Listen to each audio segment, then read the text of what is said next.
I'm Luke Skywalker. I'm here to rescue you.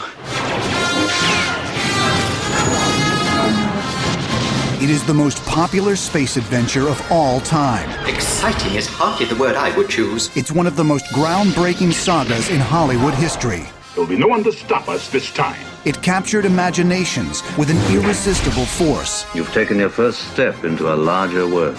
And catapulted 3 young performers to superstardom. I got him! Great kid! Don't get cocky! My whole life was changed by the opportunities that came to me through the success of Star Wars. It really is a wonderful morality tale. I'll never turn to the dark side. It's George's vision, and he truly is a visual man in a profound way. But the Star Wars trilogy didn't just change the way we look at movies. It changed the way that movies are made. You must unlearn what you have learned. There's so many accomplishments that George has done that really has changed the business as we know it. We did it! What began as a galactic fairy tale became a success story beyond one man's wildest dreams. The Force will be with you, always. I expected not to ever make a hit movie. That wasn't my agenda. I certainly didn't expect Star Wars to be this giant hit.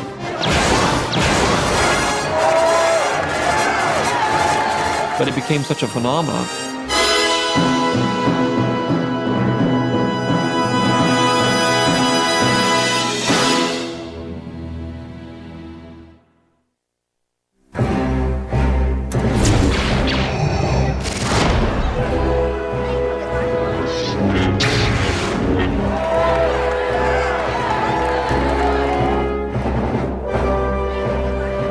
It's hard to remember a time before Star Wars.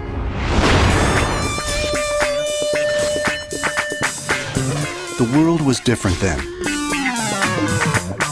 There were no cell phones or personal computers. The internet was years away. Even home video had yet to catch on.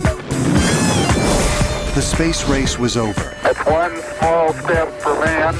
Americans felt deeply mired in the present. It was a time of economic inflation and rising oil prices. And the nation had grown cynical about its heroes and its leaders. Well, I'm not a crook. In our country, Watergate tore us apart. And then we had the Vietnam War on top of that, which was dividing the nation like nothing else had. It was a terrible decade of great storm and violence in our history. On the big screen, Hollywood's view was equally grim. The films of the early 1970s were gritty and often downbeat, a reflection of America's social and political upheaval. Instead of old-fashioned heroes, the screen was dominated by hard-nosed anti-heroes who broke all the rules. In the late 60s, the Warners, the Xanax, all the people that started the studios in the first place were retiring, and they were selling the studios to corporations. They were beverage companies and all kinds of they were in other businesses. They didn't know at all how to run a movie studio. All they know is if the marketing department said people want to see this, then you make that. So they started marketing pictures and studying the demographics and all these kinds of things, and they realized that there was a market for films made by young people for young people because the young person was becoming a bigger part of their market. The studio system that lasted for decades had now collapsed, and Hollywood executives, desperate to connect with younger audiences, turned to film schools to find the next generation of movie makers. Action. It was in this atmosphere of change that gifted young directors like Francis Ford Coppola, Brian De Palma, Martin Scorsese, and Steven Spielberg brought a more personal sensibility to the screen. It was a state of confusion, and a lot of filmmakers got to make projects that they ordinarily wouldn't have gotten to make. And I got caught right in the middle of it. George was the kind of maverick from Northern California, an independent filmmaker who was always extremely proud that he had very few attachments to Hollywood. Born in Modesto, California, George Lucas grew up reading adventure stories and watching movie serials on television.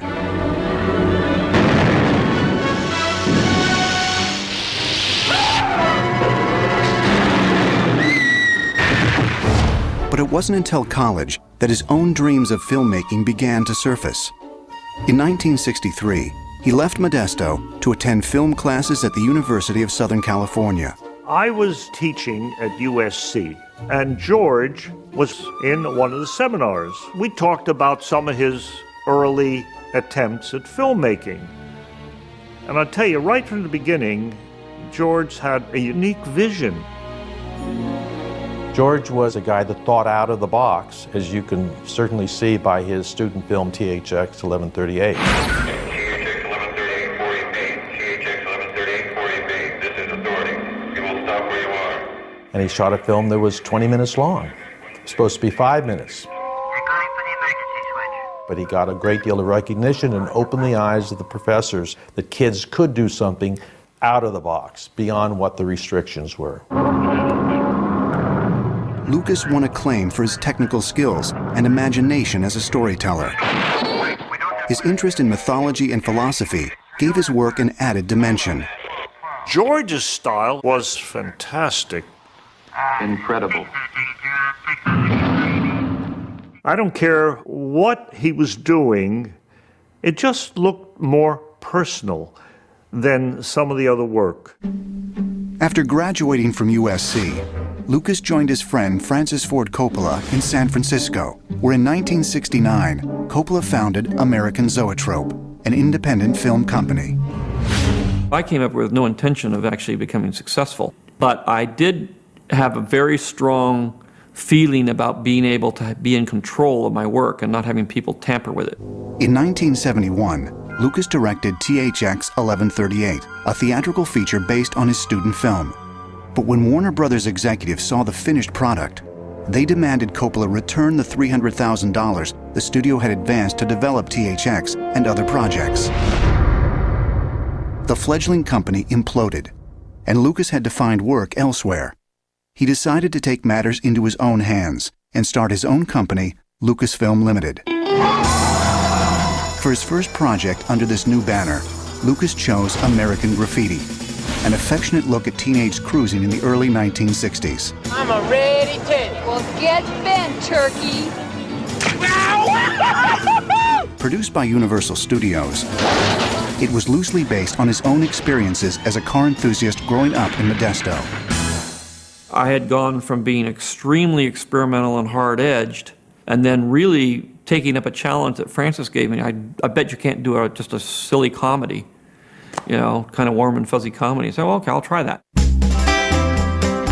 The film was shot in just 28 days for under $1 million. Co-producing was another USC alumnus, Gary Kurtz. Toward the end of the post-production on American Graffiti, we organized a screening at the North Point Cinema in San Francisco. And we felt the reaction to the film was quite positive. But Ned Tannen from Universal was very upset. He said, you shouldn't be showing it to an audience at this stage, and we were totally flabbergasted. My first film they didn't understand, and they meddled with it after it was all finished. Same thing with my second film. The corporate entity came in and jerry-rigged with it, cut 5 minutes out. But even before the release of American Graffiti, George Lucas's imagination was pointed at the stars.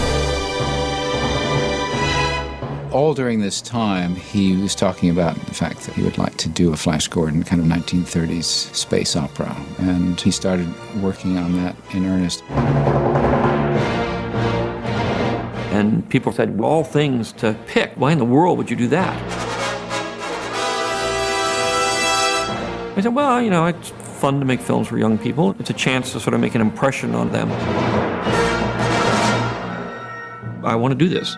With his galactic fairy tale, Lucas hoped to reinvent a classic genre.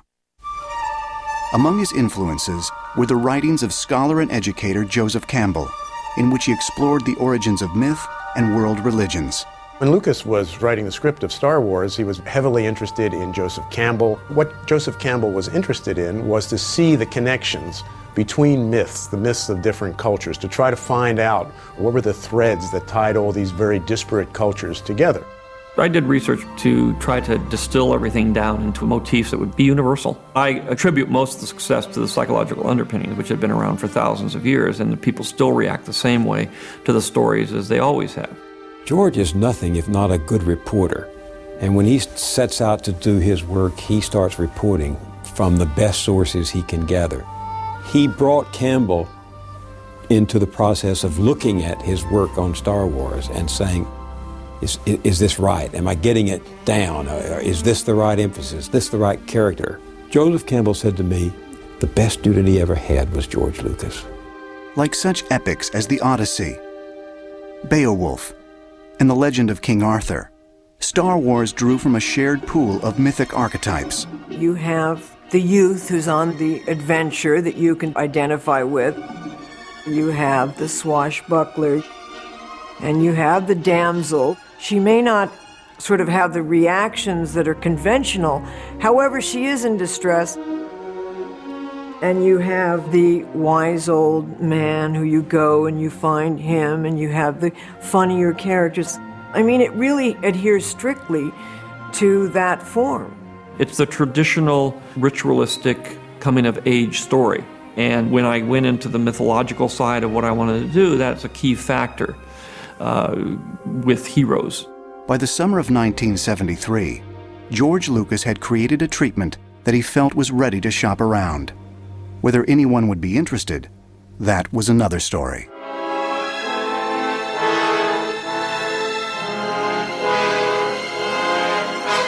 The most successful science fiction film at that point was 2001.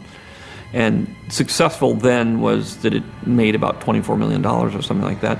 Most hit science fiction films would make about $16 million, which was the Planet of the Apes films and that sort of thing.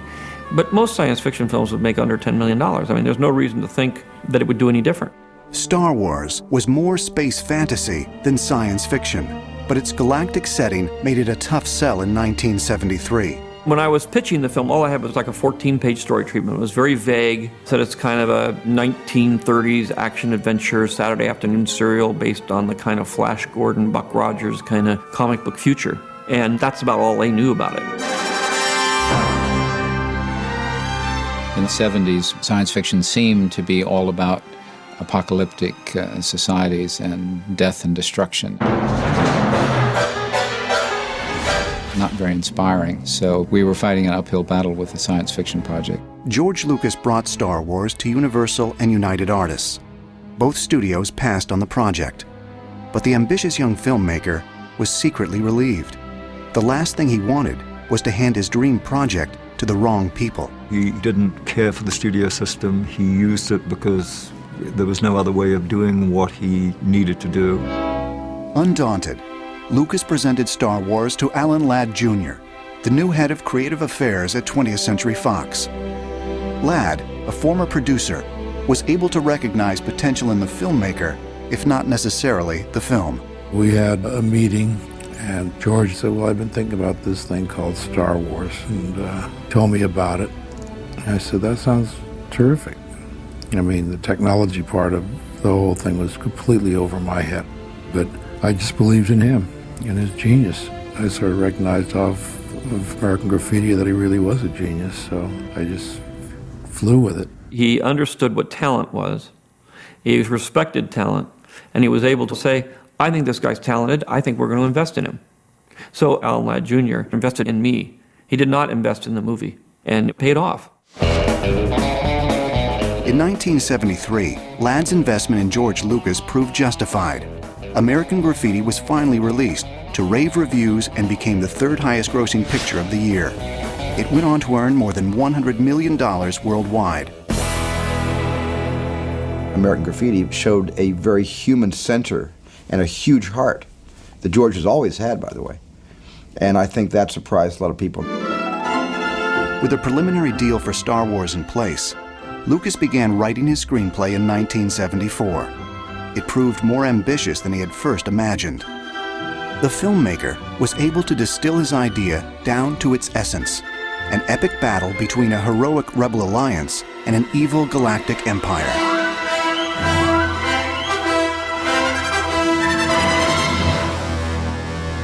The chief villain, Darth Vader, was there practically from the start, but it took time to come up with Star Wars' three main heroes: a plucky young princess named Leia Organa, the fearless Corellian smuggler known as Han Solo, and most important, an idealistic farm boy whose original name was Luke Starkiller. Over the course of his adventure, Luke trains to become a Jedi Knight, deriving his power from a mystical energy known as the Force. But along the way, the script went through radical changes. At one point, Luke was a 60-year-old general, and Han Solo had green skin and gills. Even the concept of the Force had yet to be fully realized. Instead, there was the Kyber crystal, a sort of galactic holy grail. The concept of the Force was an important one in the story, and the difficulty is trying to create a religious, spiritual concept that works in a very simple way without heavy exposition or without it seeming to pull down the story. It got to be a very fat script, about 200 pages, and the story had gotten away from me. So the only way I could cope with it was to say, I'll take the first third, the first act, and I'll make that into a movie. But I'd written all this other stuff. I'd spent a year writing this story, and I said, well, I'm not going to just throw away 2/3 of my year and say, this is all I can afford at this point. This is the only amount of money I'm going to get us to do this one movie. So I put it on the shelf, and I said, by hook or by crook, I will finish this movie.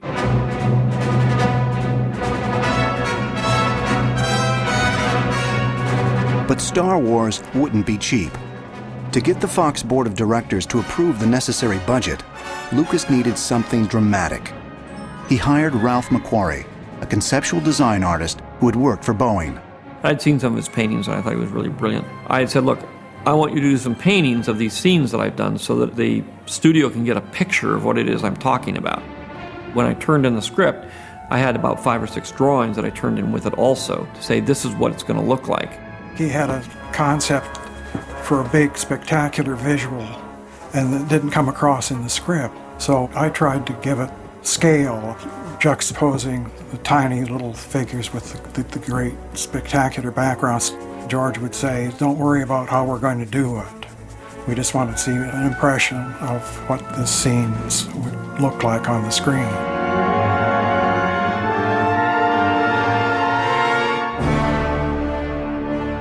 McQuarrie's artwork won over the Fox Board of Directors, who soon approved a budget of just over $8 million. With only the first part of his Star Wars saga being made, Lucas also needed to think about the future. But his prior dealings with major studios had taught him to be cautious. When I made the deal for Star Wars, originally I made the deal before American Graffiti didn't even come out. Because Alan Ladd had seen the film American Graffiti, he said, I'll make a deal. But he made a very, you're going to make X number of dollars and this kind of thing. And it was a very, one-page memo. When it came up to doing the contract for the film, which was about a year later, I knew that what I really had to do was to protect the unwritten part, the other 2 parts of the script. All of a sudden, Graffiti comes out, and it's a big, huge smash success. So his agent came back and said, well, hey, look, this guy's made this huge, successful movie now. Don't you think we should get more than $200,000 for writing, directing, and producing a movie? I said, yeah, I think you should get more.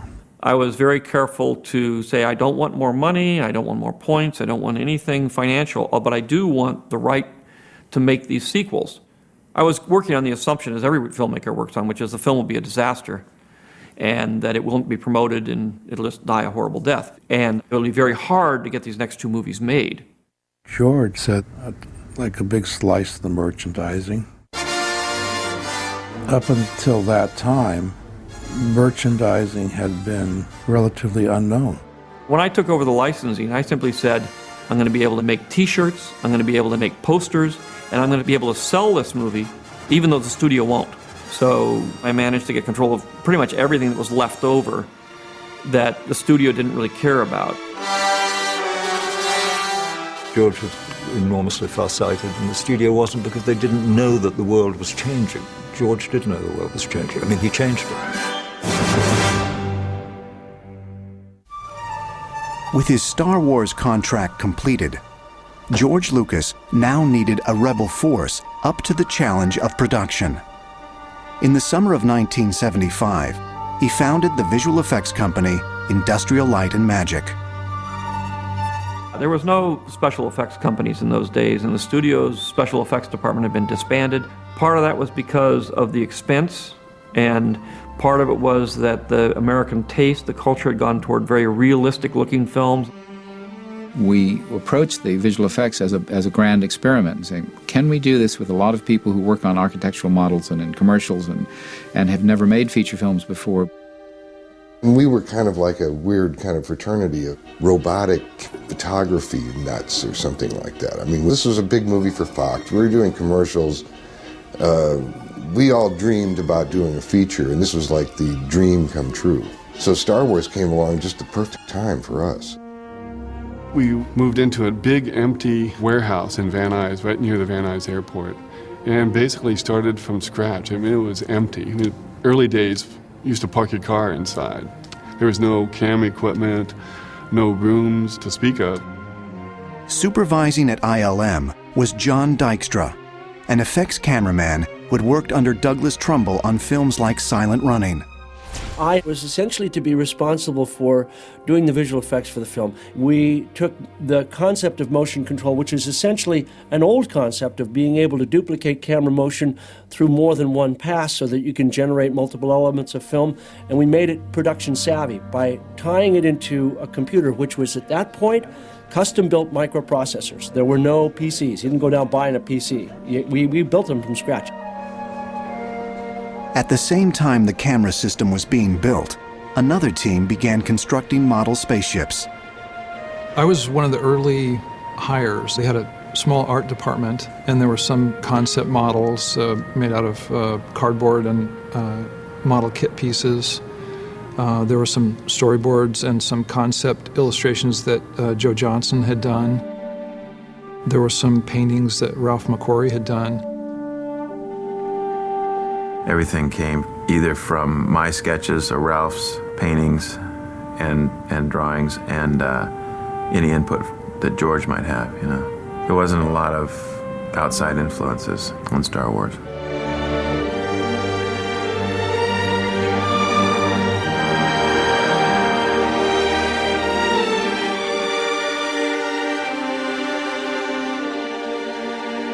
George wanted it to look like you could actually see the rivets, so you could see the logic of how it was made. I was originally hired to work on the Death Star, the 40-foot by, 40 by 80 feet or 40 by 60 feet or something like that. Nobody wanted to do the job because you had to spend a lot of time on your knees. Everybody sort of could cross-train and work in different techniques. That was different than a Hollywood system that had very strict sort of union rules. But there was no way that this work could be done that way, or no way that the Hollywood unions could understand what we were doing. With pre-production gaining momentum, Lucas next began the process of casting his galactic opus. He shared the audition stage with his friend Brian De Palma, who was seeking actors for the Stephen King shocker, Carrie. It just happened that we were both making these movies and casting at the same time, so we decided to combine our efforts. I've made movies with very young people that have no track record, so I have to kind of go through and discover them, pick them, and then test them and go through them and have readings. And so it takes a long time. I spent probably 6 or 7 months casting Star Wars, and that's a long process to sit in a little room and interview people. And I interviewed thousands of people. In casting the male leads, Luke Starkiller and Han Solo, Lucas looked for individual screen presence as well as chemistry between performers. Well, it checks out again. There's no mistake. You can't find Organa Major? I found it. It's just not there. Oh, I found it. It's just not there. What's left of it is contaminated. That's it there. Look at those radiation readouts. It's impossible. I've never seen anything like it. The Empire must have gotten here first. The planet has been completely blown away. For the pivotal role of Luke, Lucas needed an actor who could project both intelligence and integrity.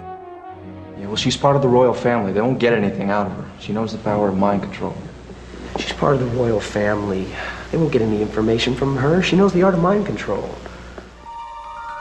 24-year-old Mark Hamill was a familiar face on television. A newcomer to films, his wholesome, easygoing manner fit the part perfectly. I can remember a line from the screen test, which I don't think ever will leave me. And Luke says, but we can't turn back. Fear is their greatest defense. I doubt if the actual security there is any greater than it was on Aquilai or Sullust, and what there is most likely directed towards a large-scale assault. Fear is their greatest defense. I doubt if the actual security there is much greater than on Aquilai or Sullust, and what there is most likely directed towards a large-scale assault. And I read that line, I thought, who talks like this? So I just did it sincerely. Well, how many more systems have to get blown away before you have no place to hide and are forced to fight? Don't you realize what's going on? Kid, you take the glory and the good intentions. I'll take the reward.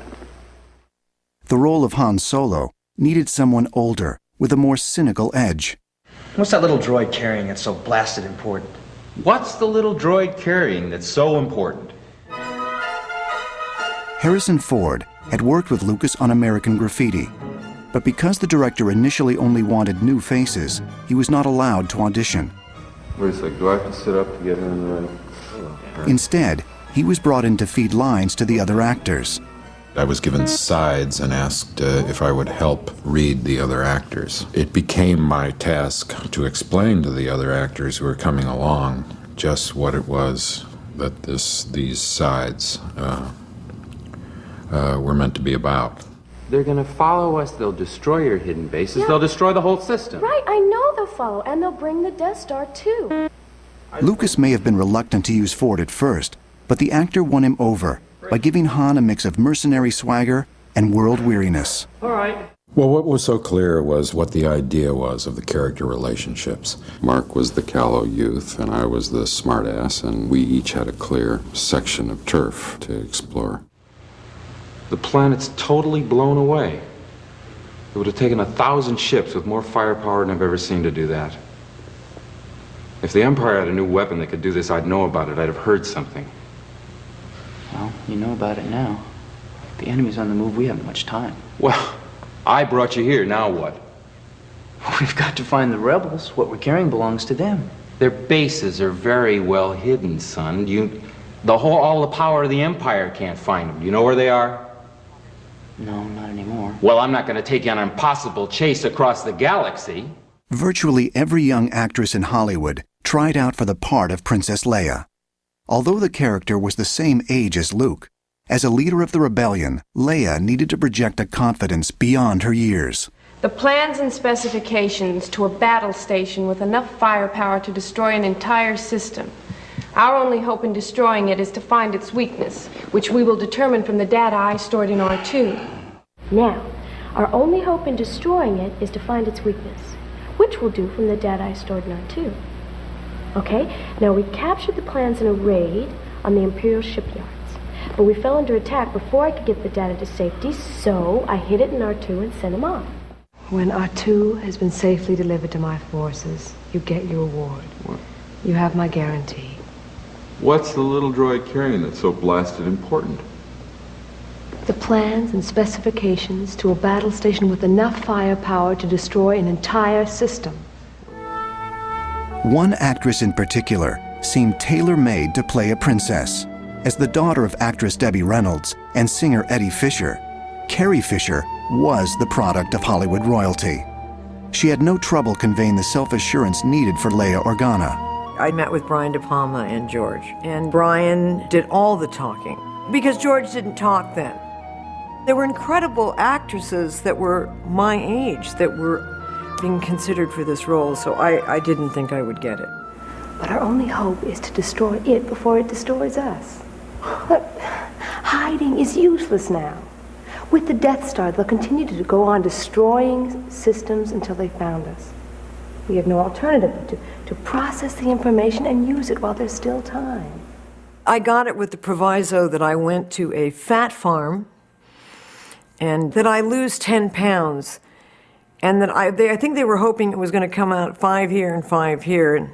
My character was someone who was feisty and all of that. But I felt myself to be a bit of that too, so it would have been unlikely that I would be cast as a shrinking Violet. He cast us to type in a way.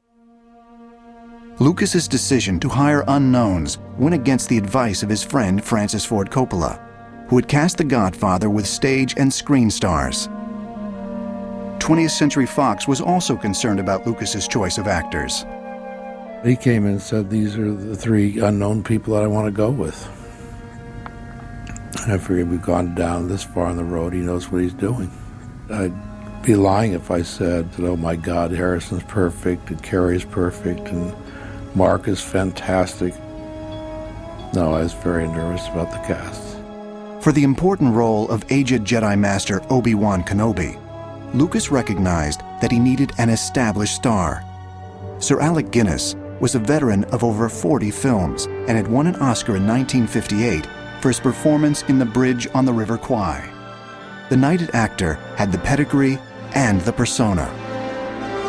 The Alec Guinness role required a certain stability and gravitas as a character, which meant we needed a very, very strong character actor to play that part. Signing Guinness was a major coup, but more casting would be done in London, where Star Wars would be principally produced. Unlike Lucas's home base of Northern California, London provided access to the kind of massive sound stages needed for Star Wars' ambitious sets. The location also gave Lucas access to Britain's top production talents.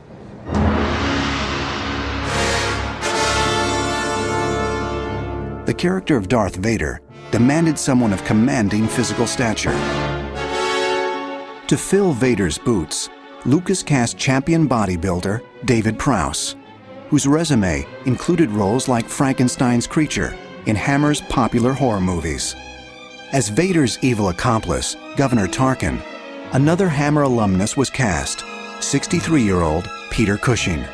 Best known as the methodical Professor Van Helsing in Dracula, Cushing was the perfect choice to portray the Death Star's icy chief administrator. For the part of Chewbacca, Han Solo's towering Wookiee co-pilot, Lucas and Kurtz had to look outside normal casting channels. But at 7 feet 3 inches tall, it was no stretch for Peter Mayhew, who had been working as an orderly at a Yorkshire hospital. I sat down on one of the sofas, waiting for George. The door opened, and George walked in with Gary behind him. So naturally, what did I do? I'm raised in England. As soon as someone comes in through the door, I stand up. George goes, and virtually turned to Gary and said, I think we found him. Finding the right performers to portray robots was even more of a challenge.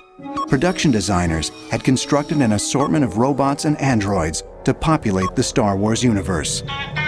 But it would take living, breathing actors to give personality to the 2 main droids, C-3PO and R2-D2. To operate R2, Lucas needed a performer small in stature, but with a big imagination. Enter 3'5" stage comedian Kenny Baker. They couldn't find anyone that would fit inside this robot to make it move. And they couldn't use kids because it was quite a heavy machine, you know, it weighed about 80 pounds. Well, I've had a lot of experience of inside costumes and inside cats and dogs and goodness knows what else, you know. So when I got into the robot, you know, he said, look happy, so I'd go inside. Well, nobody could see my expressions, obviously. But it just, you have to do something to get the feel of the thing. Actor Anthony Daniels not only had the slender build needed for C-3PO, but training as a mime artist. He'd been seeing people every 5 minutes. I was there for a while and thinking, well, nearly time to go, I guess. And then, kind of over George's shoulder, I saw painting. And the most extraordinary thing happened. It just struck me because I kind of looked at this face. And the face looked back at me, and we had this extraordinary eye contact. You know, he's looking right out of the picture, and he seemed to be saying, come, be with me. And the vulnerability in his face made me want to help him. Isn't that weird? He just looks utterly vulnerable. That painting completely changed my attitude to the whole project. Years later, I was able to go to Ralph McQuarrie and say, you realize this is all your fault. In March 1976, with casting completed, George Lucas and Company arrived in North Africa. It was a strange caravan of British and American filmmakers working in a French-speaking nation on a script few people believed in. The overriding thing for me, really, at that stage was the amount of work that we had to do, the amount of stuff there was to achieve, and we had grave doubts about getting it done in time. But the trial by fire had yet to begin. It was now up to Lucas to make his movie. Just one day into filming, the Sahara was pelted with its first major rainfall in 50 years. We were going out there to shoot on the salt flat. I came out in the morning and the rain was going horizontally down the street this way. I thought, my God. I just called a rest day and the crew told them all to go back to bed because there was no way we were going to shoot on that. It was the first 2 weeks of shooting. We'd run into a lot of weather problems. The sets had blown down. I didn't get everything shot. It was a disaster. At that point, I was pretty depressed, saying, boy, I've gotten myself in way over my head. I don't know what I'm going to do. You must do what you feel is right, of course. With temperatures topping 100 degrees by mid-morning, Tunisia was anything but fun in the sun. Baking for hours in heavy costume, even the film's stunt coordinator, Peter Diamond, found the conditions physically exhausting. I was the only stunt person on the picture in Tunisia. I became a Tuscan Raider, or a sand person. I'm not a sun merchant. I don't like the sun, I just burn. So I just died with the heat of it. I couldn't stand it anymore, it was so hot. But there were so many problems, it just was not a good location. We seem to be made to suffer. It's our lot in life. C-3PO was finally put together for the very first time the day before we started shooting. R2-D2 didn't really function that well. He could run along in the three-legged position, but he couldn't turn his head at the same time. Yeah, there were wires everywhere. And the head was on a track of ball bearings. I used to grab whatever I could grab hold of and turn it physically that way and that way, not very far. Because I went too far, the wires would go around my neck. And then they'd say, cut, right, break for lunch. And everybody just walk away and leave me. And then they'd remember me, eventually. But that happened many times. It was bad enough because putting on the costume for the first time. And within 2 paces, the left leg had shattered down onto the plastic of the left foot and was gently but forcibly and persistently knifing it into the soft part of my foot. So we took it off, and I limped to the set with one foot. And it was then I began to panic about the days to come. As the actors and crew began to grumble about the adverse conditions, it was Sir Alec Guinness who served as a role model of professionalism. It was, for me, fascinating to watch Alec Guinness. He was always prepared, always professional, always very kind to the other actors. He had a very clear head about how to serve the story. He was the person who sort of brought it some legitimacy. And I asked him why he wanted to do it. And he loved the idea of playing a mentor or wizard in a morality play where good and evil so clearly defined. Action!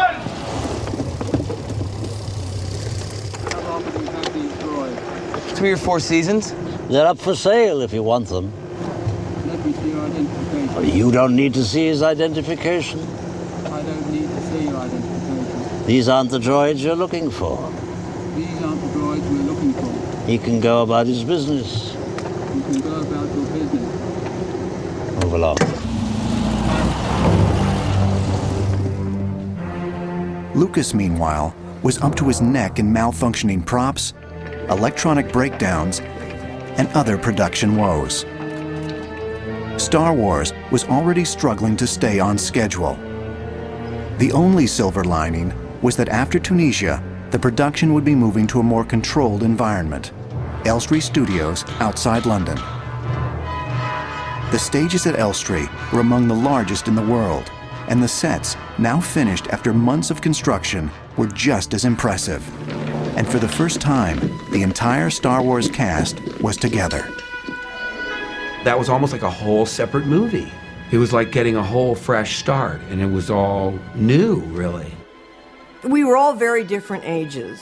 I was 19, Harrison was 33, and he was sort of the big man on campus. And meeting him, you sort of felt, well, he'll be a movie star. Costumes, makeup, robots, and aliens were all ready to go. I put that mask on, and Chewie transformed me. I transformed. The attitude was different. The walk was different. Chewie turned on. Do the scenes, come back, take the mask off. Peter was back.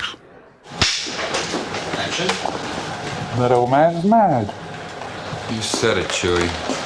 Boy, where did you dig up that old fossil? Ben is a great man. Yeah, great at getting us into trouble. I didn't hear you give any ideas.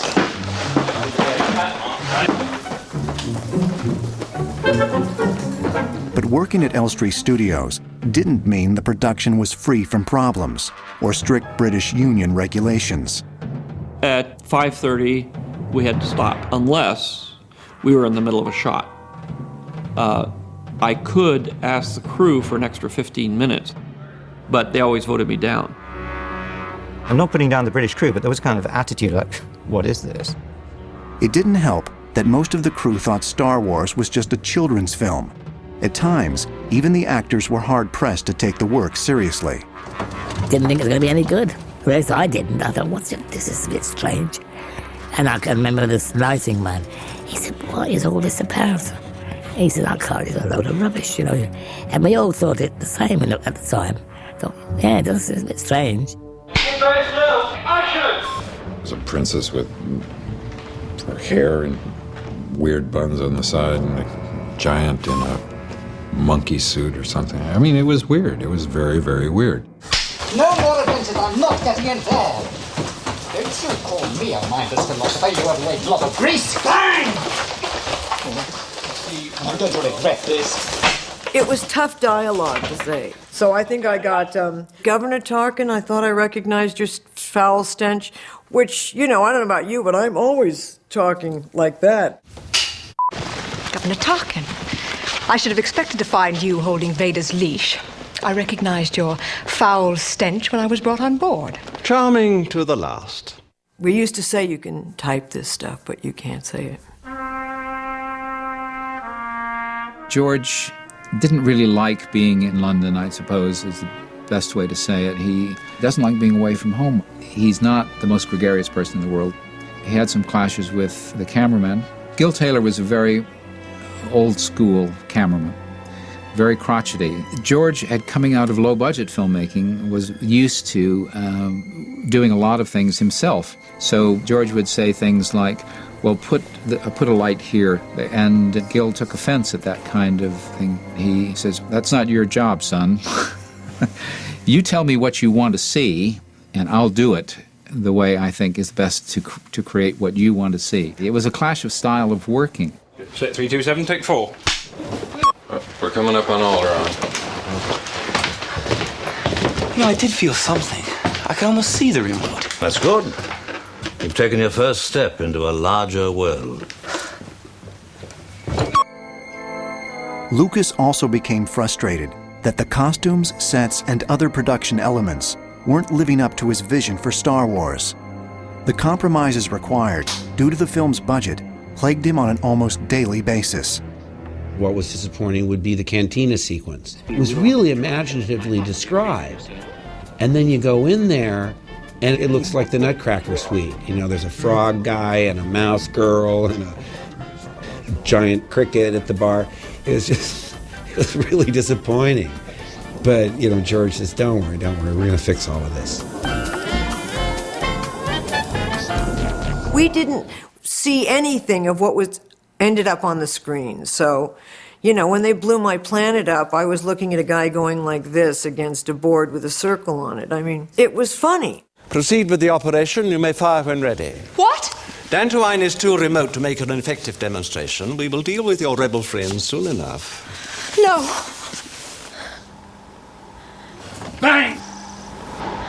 And you call yourselves humans? George never talked. It was sort of, we felt he wanted us to hit our marks and magically accommodate our dialogue. And he lost his voice at one point, and we didn't know that for days. And we wanted to get him a little board where it said, faster and more intense. That was his main direction. He just wanted us to speed through it. George is notorious for saying, after a take, do it again, faster, more intensity. He certainly said to me, it's terrific, Tony, can you do it again faster? But that's it, I didn't get more intensity. I don't think 3PO with more intensity would be bearable, do you? I said all systems have been alerted to your presence, sir. The main entrance seems to be the only way in or out. We all had to fill in a lot of the blanks. It was more a matter of if we did something he didn't like, he'd tell us, rather than telling us what to do. I think George likes people. I think George is a warm-hearted person. But he's a little impatient with the process of acting, of finding something, And he thinks it's there. It's right there. I wrote it down, Just do that. Sometimes you can't just do that and make it work. He's really focused on what he's trying to do and get everything right, and is the smoke right, and the squibs go off right, and we're just taunting him mercilessly. Kerry and Mark have a wicked sense of humour. Kerry was very young, and Mark was very young. So they were the junior division, and they were always larking about on set. So it kept us in stitches. I got one outfit for the first movie, and as George taught me, there is no underwear in space. Instead of that, there is gaffer tape. So I was taped down. And I used to say we should just make up a contest on the call sheet as who's going to rip it off. But we didn't do that. And we were all goofing around and trying to make George crack, because he really looked like he was ready to burst into tears, and you try and cheer him up.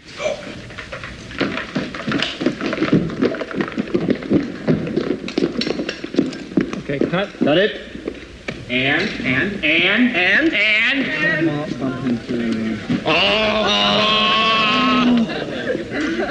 The mic was in frame. The mic was in picture. The mic was in picture. The mic was in picture. Going back to first position. The sound department has to pay him. That to him was really inappropriate humor at the time, because I'm sure he's in the zone and he's seeing what he wants to do, and we're just like actors trying to stave off boredom because, we've been in the trash compactor all morning. Ready and action! What happened? I don't know, it just disappeared! I got a really bad feeling about this. But it is amazing what you can do when you have a vision, when you have an ambition, and when you can bend other people's will to your desire. And the thing that kept it focused towards the ambitions was George's vision and his passion for the idea. Perhaps the most memorable stunt in Star Wars was actually performed by Mark Hamill and Carrie Fisher. The nick-of-time escape of Luke and Leia across a yawning chasm in the Death Star. Mark Hamill wanted to do as much as he could himself. I had times when I had to keep him back because he was too enthusiastic, actually, and he could have got hurt. Princess Leia and Luke Skywalker had to swing over this void. We couldn't afford stunt doubles, so I said to George, well, I can teach them to do this and be quite safe. My buddy and I, we put the harnesses on, we put the wires on, everyone down below, because remember, we're about 20 metres up, looking down on them, right? And as we swung across, there was a terrible tear. And my buddy said to me, Peter, your harness is snapped. And Mark, he said, I'm not going in that, it's too dangerous. And this is where I discovered you had to be a good liar. I said, no, there's nothing wrong with the harness. I split my trousers as I landed. He said, oh, I thought it was the harness. I said, Mark, I wouldn't let you go on this if it was dangerous.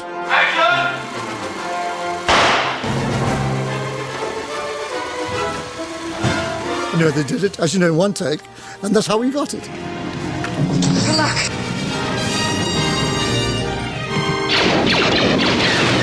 That was really early on in the shoot, when I was still worried about my weight.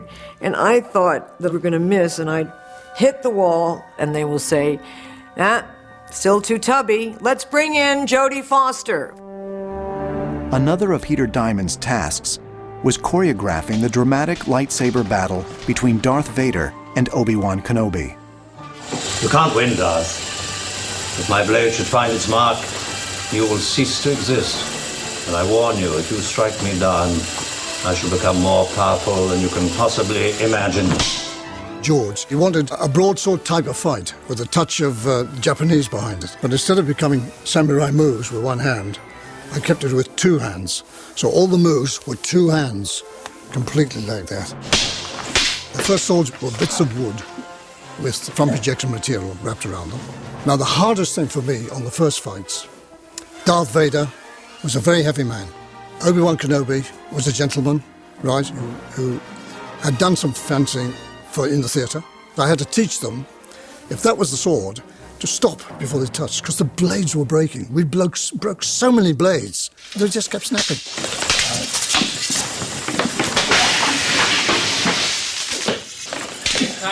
Cut it! Across the Atlantic, Fox's head of production, Alan Ladd Jr., continued to offer Lucas his main, if not his only, support from the studio.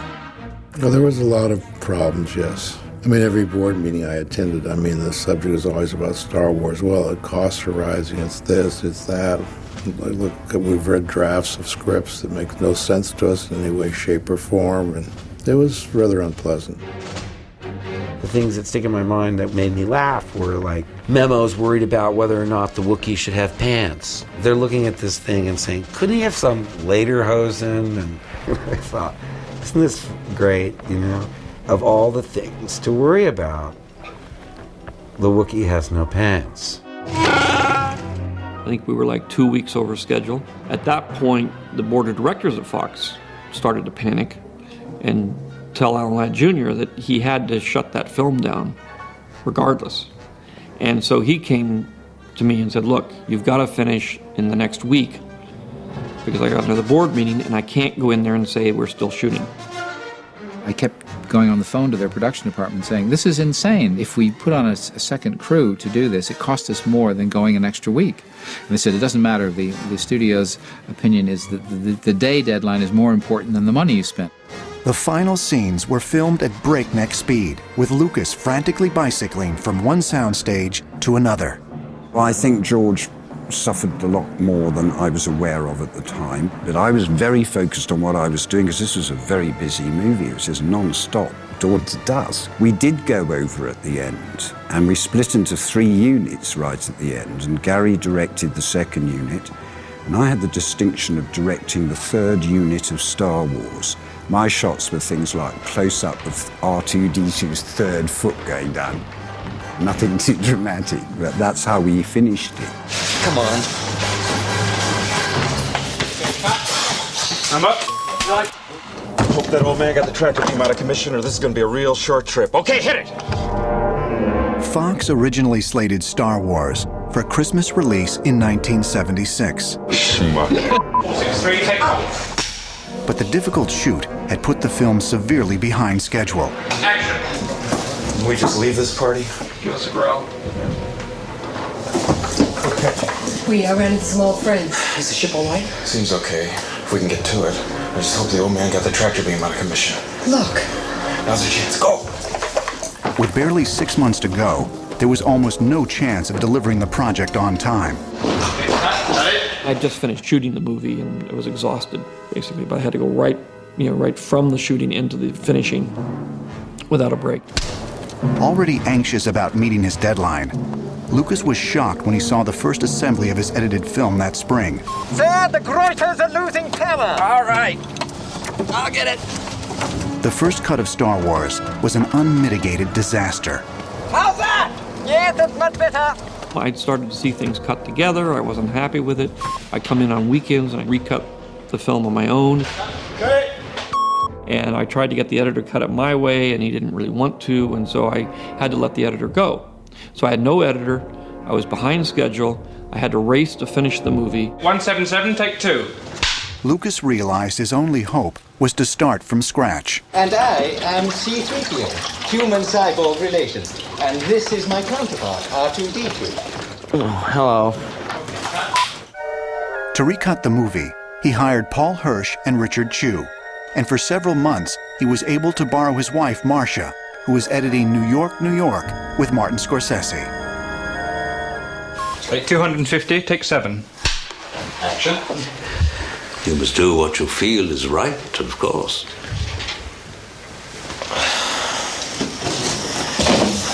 Right now, I don't feel too good. On Star Wars, the trio's first task was to give the film an energy and pace that was sorely lacking. It was cut in a very traditional manner of just playing things out in masters and then going into the coverage, and let the actors' rhythms dictate the cuts rather than having the cuts kind of drive the rhythm of the scenes. 211, take 3, guide track. Action! So consequently, there wasn't any excitement in the footage the way that it had been put together. Richard and I would sort of leapfrog. If he was on reel one, I would grab reel 2, and then when whoever finished that would grab reel 3, and then so forth.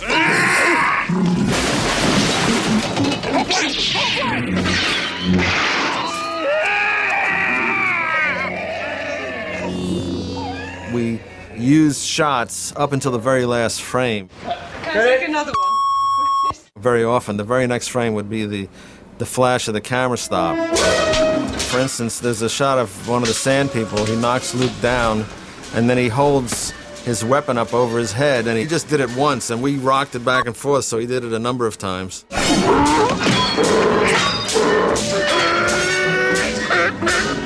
The only things that are there is what's presentable, and everything behind the scenes is a mess. With no chance of being ready by Christmas, a new release date was set for summer 1977. Some doubted that the movie would ever reach theaters. But as bad as things had been with the editing, the situation at ILM was even worse.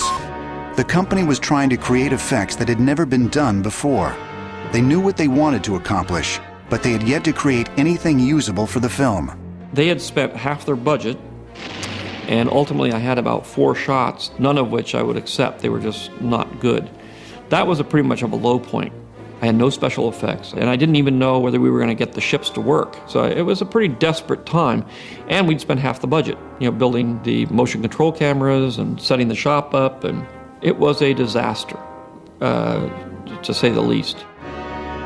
The factory has to be built before the first can of peas can be sent to the supermarket. And I think it was a year or more without any film coming out, without one shot being finished, because they were building optical printers, they were building cameras, we were building models. I know that George was disappointed in the work, and I'm disappointed that he was disappointed. But there's a certain subjectivity to some of that stuff. I wish he'd been happier, but I also think that ultimately the work did the job.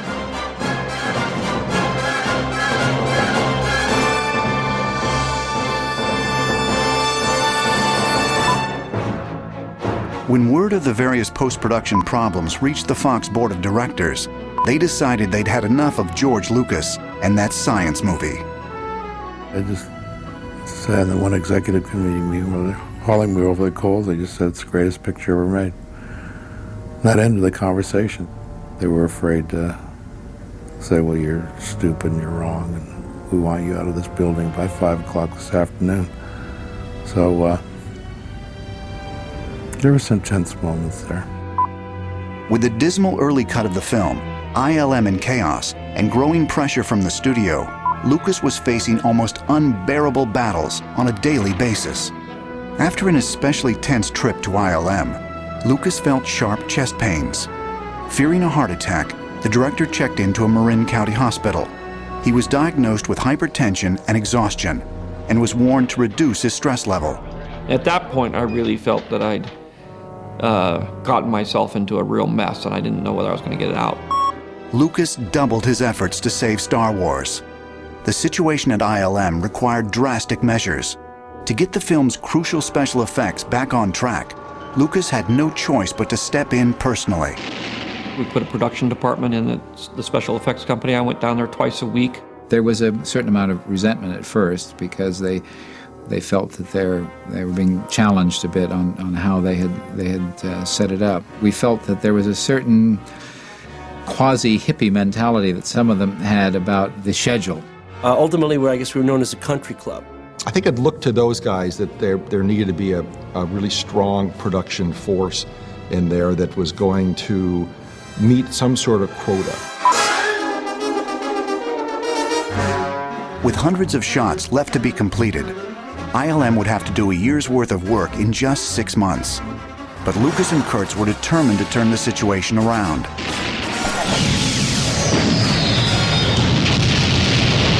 Gary was a gearhead, so he could understand our problems. And George is a storyteller, you know, and so we have to serve his needs because he's the one that's telling the story. But we had to build these incredible contraptions in order to do it. George was our general. We're his soldiers, and we're all fighting this single battle to get this film out. We're going on the front lines here. And that gave us also kind of a feeling of being special and fighting this great battle to, you know, get this thing done, whatever it is.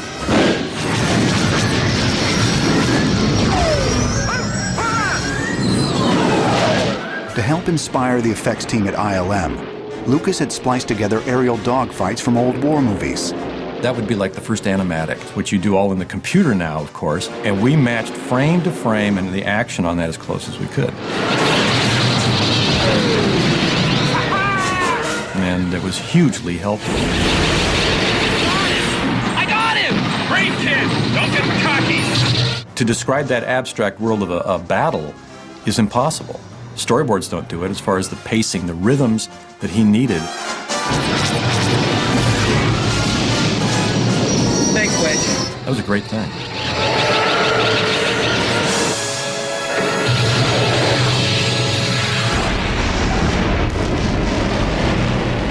As fall turned to winter, Star Wars finally started to take shape. That's it! We did it! We did it! Working from the raw production tracks, sound designer Ben Burtt would add a critical new layer to the film. Burtt had spent a year building a catalog of sounds for things that didn't exist in our galaxy.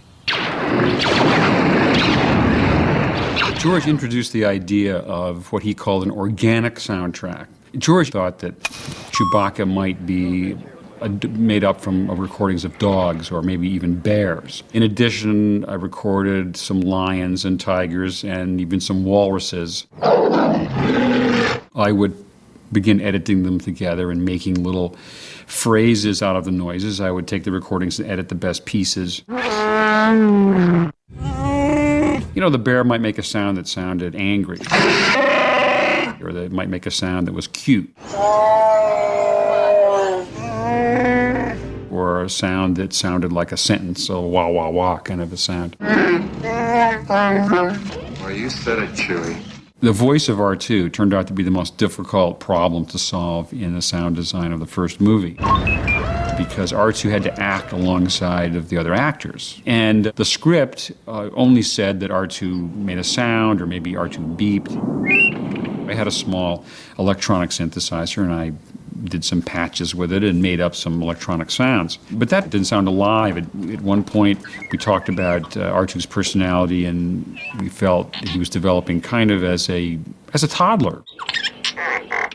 So I did a lot of baby recordings. And eventually, we found that in the discussion of R2's voice, we were making the sounds ourselves. A few experiments led to the combination of using my voice doing baby talk, beeps and boops,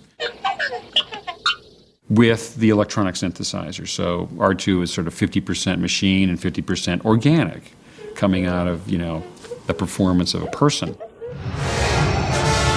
The breathing for Vader was recorded by putting a little tiny microphone down inside a regulator on a scuba tank. And I breathed through the mask itself, and it breathed in and out of that came the various, you know, paces of Vader breathing. And that sound worked out pretty successfully. Finding the right voice for Darth Vader was another challenge. And action! Lucas had never intended to use the on-set vocal performance of David Prowse. Start tearing this ship apart piece by piece until you find those tapes. Find the passengers of this vessel. I want them alive! I can still hear David Prowse's accent in the Darth Vader mask, muffled, because he would do the real dialogue, trying to curse Carrie Fisher or something. I don't know what you're talking about. I'm a member of the Imperial Senate on a diplomatic... You are part of the Rebel Alliance and a traitor. Take her away. It was hilarious and terrifying at the same time, because we didn't know what Darth sounded like. That was the first time we heard him. We're like, is that it? Is it going to be some Scottish guy, or what is this? Prowse's voice would later be replaced with a more menacing performance, provided by classically trained stage and film actor James Earl Jones. George had hired David Prowse, but he said he wanted a so-called darker voice, and not in terms of ethnic, but in terms of timbre. And the rumor is that he thought of Orson Welles, and then probably thought that Orson might be too recognizable. So what he ends up is picking a voice that was born in Mississippi, raised in Michigan, and was a stutterer. And that happened to be my voice. I want to know what happened to the plans they sent you. I don't know what you're talking about. I'm a member of the Imperial Senate on a diplomatic mission to Alderaan. You are part of the Rebel Alliance and a traitor. Take it away! C-3PO's voice struck us all as, well, we gotta do something about that. 24, take 3. We seem to be made to suffer. It's our loss in life. It was mentioned a number of times that C-3PO might sound like a used car salesman, not the English butler type. Oh, I'm sorry, sir. I must have fallen over. I just came up with this voice of an over-the-top British butler. British because that would be my natural mode of thinking. A butler because that was his role in life. Nervous because that was his feeling in life. And it came as C-3PO human-cyborg relations. And this is my counterpart, R2-D2. Hello. A few people were brought in to record, and an attempt was made to see how 3PO would be with different kinds of voices. I believe 30 actors coming in, some really quite impressive names. Stan Freberg and a few others were auditioned. Apparently one of them was a major cartoon actor, a man of literally 1,000 voices, who eventually said, something, George, Tono's voice is pretty good for the character. Why didn't you just use his voice? And eventually the discussion just quieted down, and it was an excellent performance. It synchronized with his body motions. It was a total character which he created. His track was left in the movie. Hey, we don't serve their kind here. What? Your droids. They'll have to wait outside. We don't want them here. Why don't you wait out by the speeder? We don't want any trouble. I heartily agree with you, sir. 428, take 7.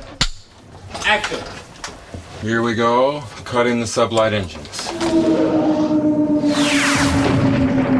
At long last, the editing, sound, and visual effects were taking shape. But a private screening of the film for Lucas's closest friends didn't do much to bolster his confidence. It was an early stage, sort of a second or third cut. I had a couple of my friends come up to see it. Brian De Palma was in town, Steven came, some other friends came to see it. The human characters were there and the sets were there, but of course all the spectacular, the Death Star fight and the battle inside the trench and all that was just not even there to be seen. So the reaction was not a good one. I loved the movie. I was probably one of the only people in the audience that liked the movie. Some of my friends were very honest. I don't get it. It's kind of, what are you doing here? So that was basically the tenor of the whole thing. And on the other hand, the studio, when Laddie and his little group saw the film, they loved it. It's the first time I've actually shown a film, and one of the executives even cried at the screening. It was very emotional for him. I sat with my family around the kitchen table in my house, and I said, the most extraordinary day of my life has just taken place, and I want you to remember this day, because this is what I never dreamed, or maybe I dreamed, but I never thought I would have a day's experience like the day I've had today in seeing this film. And I couldn't even believe it, because I'm used to studios. At that point, I was used to studio chiefs saying, this is terrible, you shouldn't show this to an audience, embarrassing, all that kind of stuff. So for me, it was a very rewarding thing to show it to people, even though it was in bad shape. It didn't help that one critical element in Star Wars was still missing. There's no lock. The musical score. That ought to hold them for a while. Wait, we've got to get across. Find the controls that extend the bridge. I think I just blasted it. They're coming through! I remember bugging George, like, when can we hear the score? When can we hear the score? When can we hear the score? Fortunately, Lucas was able to recruit one of the industry's most accomplished composers, John Williams. Williams had recently won an Oscar for Steven Spielberg's Jaws, and his resume included countless film and television scores, including music for the original Lost in Space television series. I do remember George talking about the fact that what we were going to see in the film represents worlds that we hadn't seen, but that the music should give us some kind of an emotional anchor. We heard a romantic melody for Princess Leia, we heard bellicose music for the battle scenes, and some very heavy declamatory thing for Darth Vader. In March 1977, John Williams led the London Symphony Orchestra in the performance of the Star Wars soundtrack. Recorded over 12 days, it was a sweeping symphonic masterpiece, one of the few things to actually exceed Lucas's expectations.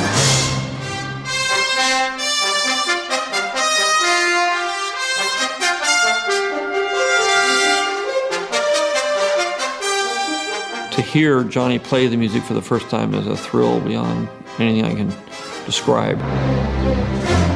It was my first opportunity to work with the London Symphony Orchestra, which was a thrill to me. Spread 5, I'm going in. Like Star Wars itself, the music in the film defied conventional wisdom. At a time when disco was burning up the charts, having a traditional symphonic soundtrack was another huge risk on Lucas's part. He really understood the genre that I was talking about. It's a group of composers that weren't that well looked upon in the 70s. There was a different attitude toward the old-fashioned symphonic scores. And I had a lot of music in the movie.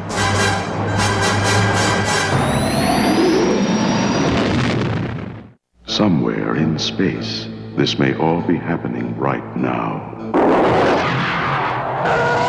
Here they come. Fox said they wanted a trailer out for the Christmas films before the summer release. Coming in too fast! We didn't have any visual effects shots ready then, so we said, well, that's going to be limiting in what the footage can be. It's a big, sprawling space saga of rebellion and romance. What was really cool about the trailer was we were still working on the movie. It's an epic of heroes and villains and aliens from 1,000 worlds. It was more about the spirit of it. It introduced a lot of different characters, the robots. One thing they did have was a couple of the very early lightsabers. Star Wars, 1 billion years in the making, and it's coming to your galaxy this summer.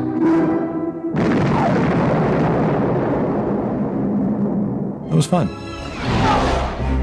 Industry insiders had been predicting doom for Star Wars, but a small army of fans had been building, thanks to the foresight of Lucasfilm. Charles Lippincott was brought in as a marketing director. He was a science fiction fan. He had contacts with the fan base. That was critical, we felt. The science fiction fans were going to be the big supporter of this film, regardless of its popularity with any other audience. So that was the key target audience to start with. Aside from licensing posters and T-shirts, there was little support outside of Lucasfilm's marketing efforts to promote Star Wars. Fortunately, Charles Lippincott was able to secure a comic book deal with Stan Lee and Marvel Comics. He also convinced Del Rey to publish a novelized version of George Lucas's screenplay in November 1976. By February the next year, 500,000 copies had completely sold out. Fearing Star Wars would get crushed by other summer movies, like Smokey and the Bandit, Fox moved its release to the Wednesday before Memorial Day. But fewer than 40 theaters agreed to show it. Nobody wanted to book it. That same summer in 1977, Fox released a film called The Other Side of Midnight, which was based on an enormously successful bestseller It wasn't a very good film, but it was a very, very much expected book. And in order to exhibit The Other Side of Midnight, you had to exhibit Star Wars. We sent out a beautiful book, and that didn't seem to make an impact on them at all. We had very few bookings. Also, it wasn't that there had been Time or Newsweek or any of that stuff preceding this. It hadn't been screened and hadn't gotten the reviews. On the eve of Star Wars release, 20th Century Fox, George Lucas, and the cast and crew braced themselves for the worst. One way or another, May 25th, 1977, would be a day they'd never forget.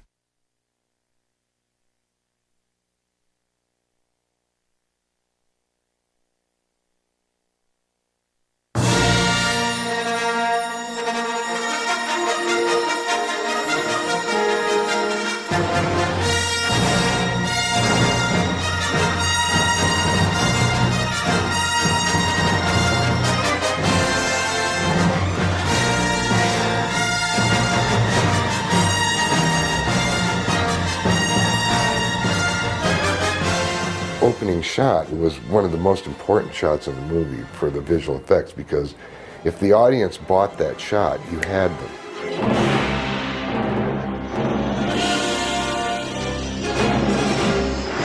The combined chest of everybody just kind of went, air was sucked out of the place. And then when the white stratosphere came overhead, I teared up. It was so powerful.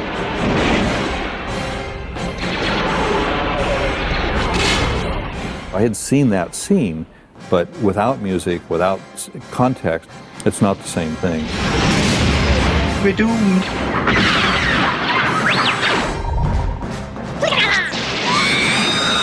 Help me, Obi-Wan Kenobi. There was this sort of weird electric kind of reaction. One had never seen anything like it. I'm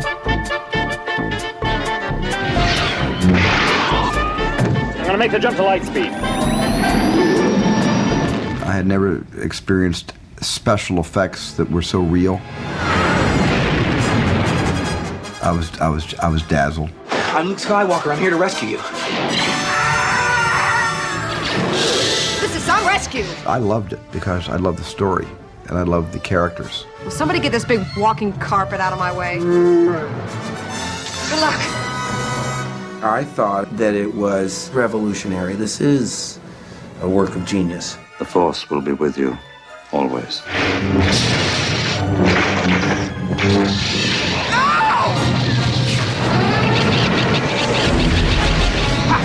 We were in shock. I felt like we were blasted in the back of our seats. And I said, man, who worked on this? I'm going in. Use the Force, Luke. I have you now. What? The theater was jam full of people right down to the front, and there was a lot of hollering and cheering going on. You're all clear, kid. Now let's blow this thing and go home. After it was over, everyone was like on cloud nine. Just kind of in shock. We had no clue what we were on. It was wonderful. I remember leaving the theater and having these kids ask us for our autograph. They said, no, you don't want our autograph. We're like model builders. No, we want you to sign this. So we were thinking, wow, this must mean something. People are asking for our autograph. Everybody's standing up and applauding. Never seen this before in my life. I mean, and I'll never see it again.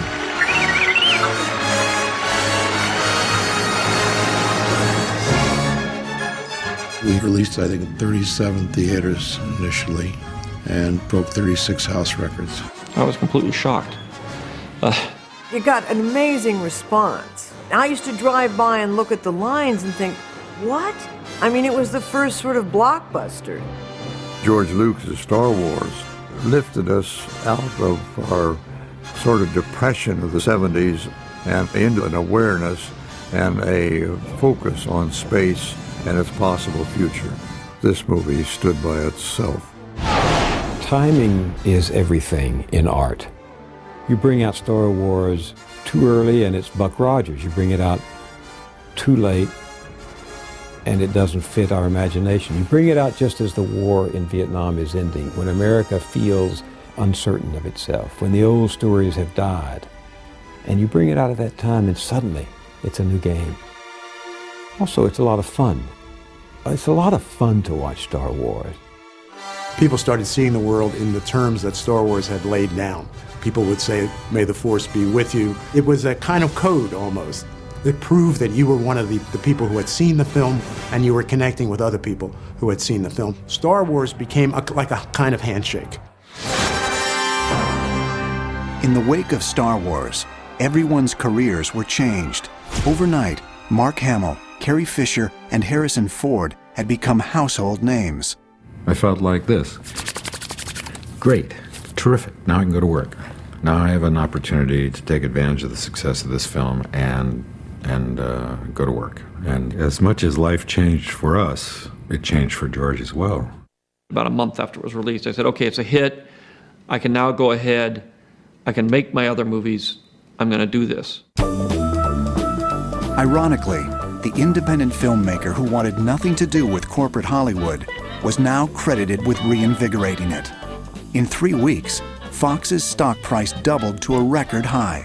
A bunch of the guys I remember at that point ran out and bought a bunch of stock in Fox. I wasn't smart enough.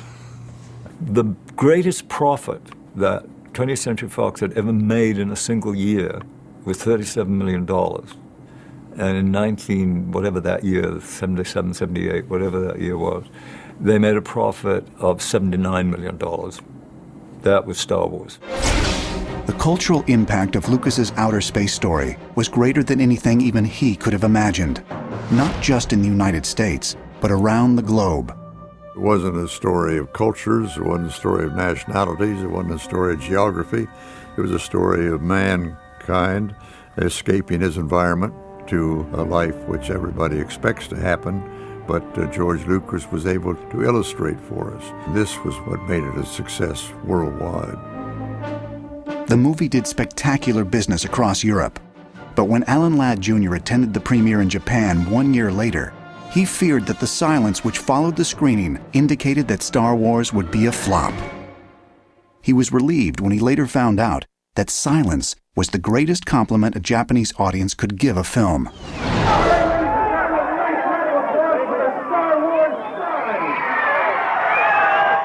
We had the footprint ceremony in the Chinese theater. R2-D2, hurry up.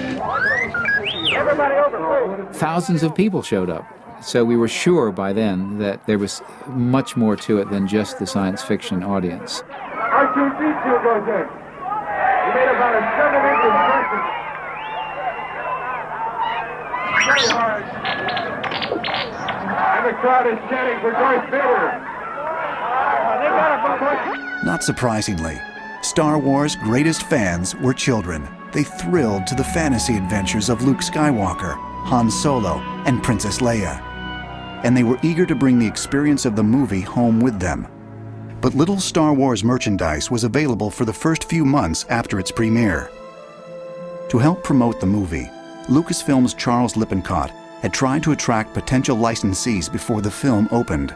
But prior to Star Wars, there had been few successful motion picture licensing campaigns, and Lippincott's attempts were flatly rejected. Just one company, Kenner Toys, signed on shortly before Star Wars opened. Kenner didn't believe the film would be a hit, but they were interested in creating a modest line of colorful space toys. When Star Wars became a smash, they were caught completely off guard. Unable to produce toys in time for Christmas orders, Kenner resorted to selling boxed vouchers for Star Wars action figures. There wasn't anything available when the film came out. There wasn't even anything available for the following Christmas of '77. That was the infamous empty box campaign, where the idea proposed by Kenner was that there'd be these wonderful boxes with all the Star Wars illustrations on them, and the kid would get this for Christmas, and he'd open it up, and there'd be a little certificate in there saying, you can get this toy in March. The Star Wars Early Bird Certificate Package, new from Kenner.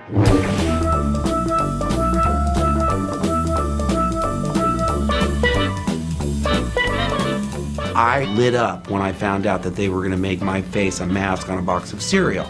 with little dots where to cut my eyes out. The idea of me being on bubblegum cards, I thought you had to have athletic ability to be a bubblegum card. So I enjoyed the merchandising aspect of it. We signed away our likeness, so when I look in the mirror, I have to pay George a couple of bucks. You're not really famous until you're a Pez dispenser. But, you sort of realize I'm not really famous. Princess Leia is. And I look like her. And owe George a couple of bucks. For Lucas, protecting the quality and integrity of his vision became as important as gaining his financial independence from Hollywood studios. Merchandising offered a means to an end, one that helped fuel support for more Star Wars films, as well as other important projects. In the world of merchandising, oh goodness gracious, people came to us with ideas all the time, every day, day and night, from all over the world for Star Wars merchandise. We were the ones in those days to say, no, sorry, that doesn't fit into our plan. At the 1978 Academy Awards, Star Wars earned an impressive 10 Oscar nominations and took home 7, including statues for Best Visual Effects, Sound, Editing, and Production Design. It was terrific. I don't know. It was great. It was like a dream come true. It's the American dream. I wound up winning the Academy Award for Star Wars before I'd even started thinking about winning Academy Awards. My goal was to get another job. While it didn't win for Best Picture, its nomination was quite an achievement for George Lucas and his kids' movie.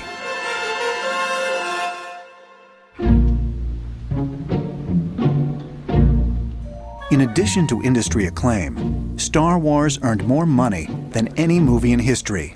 After years of fighting uphill battles, Lucas could finally call his own shots with the studios. When Fox approached him about doing the inevitable sequel, it was the moment the filmmaker had long been waiting for. This was a perfect opportunity to become independent of the Hollywood system. I didn't mind releasing it through them, but it was really going to them for the money and them saying, well, I like the script, but I want to change, or the film is good, but we want to make these changes. That's the part I wanted to avoid. I decided I was going to finance the film myself, that I was going to make it completely independently. The rule in Hollywood is never put your own money in any film, even your own film.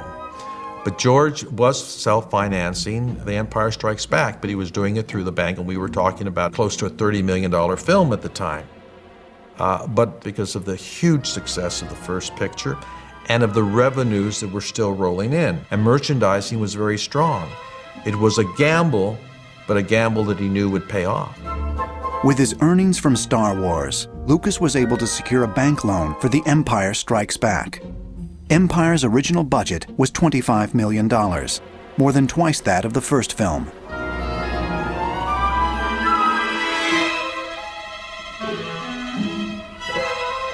We would meet at Medway, which was George's San Francisco office, and look at the illustrations while George was writing the script. And Gary Kurtz would fly in occasionally from London, and Ralph McQuarrie would send down drawings, conceptual designs, as well as Joe Johnson. The Empire Strikes Back would reunite much of the Star Wars cast. It would also move the story in new directions, digging more deeply into the emotions of the characters. George had been given enormous license by the success of Star Wars. And so when he started talking to me about the Empire script that didn't exist, he knew what had happened in the story, and it was very dark stuff. I was delighted that it was not going to be a rehash of Star Wars. But in fact, after having set the whole thing up and gotten a rousing start, you launch into the second act in which everything goes to hell. And that's usually the best act in a play. Empire would also open the door to a romance between Han Solo and Princess Leia. But this time, George Lucas wasn't getting in the director's chair. It was just too hard to set up a company, get the money, get the film made, and also be down there on the set every day trying to direct it. So I decided I'd hire a director. I was asked by George to come to lunch at Universal, and he said, how would you like to do the second Star Wars? We had no title for it at that point. And I said, gee, George, I don't think so. It's a phenomenal hit as a picture. A second one can only be a second one. It can't be as good because the first one is the breakthrough. And I told my agent about the meeting, and he said, are you crazy? Do it! There were approximately 64 sets on this picture, which is much bigger than Star Wars. George says the film has to be much better and much bigger and much more complex than Star Wars, because if the second one doesn't work, it's the end of Star Wars. If it does work, then I can continue making more of them. I said, it doesn't put me in a very comfortable position.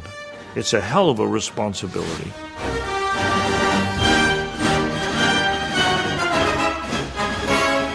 Known for smaller, character-driven films like Up the Sandbox and The Eyes of Laura Mars, Irvin Kershner had never directed a blockbuster, but emphasis on character was just what this middle chapter needed. The story line was much more difficult. I felt I needed humor in the picture, and yet I couldn't have gags.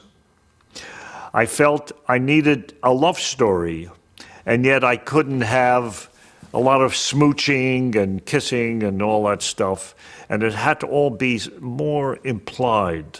I knew I needed something powerful going on inside Luke's soul, and he really carries the picture, of course. So I didn't know quite how I was going to do this.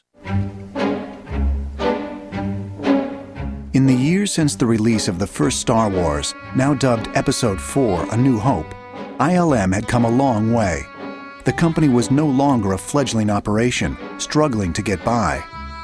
At the end of Star Wars, George invited the core group to Northern California to start this whole new facility. There were 10 of us, and I was the only one that immediately came up. And I said, you know, what are you kidding? Stay here in Van Nuys, in this crummy part of town, in this dumpy building, you know, that was inadequate from the very beginning, or move to Marin County and have a new building and have a new film to work on in this great environment. It was like a no-brainer. Well, I remember George saying, well, this time we got some money. And so that was kind of nice. We talked about, you know, should we top ourselves, or are we going to top ourselves? And I think it was more that, you know, let's just make it look cool, have some fun with it. And George came up with, you know, some great story stuff. We started on the Walker, but we also had to build the Probot, which is the probe that is sent down by Darth Vader that lands on the snow planet surface that then goes and looks for human life forms. Joe had already drawn the drawings. George liked that. But they were going to go to Norway to shoot all those scenes, and they needed a prop. They needed one that was like 9 feet tall or something like that in scale to have out in the distance.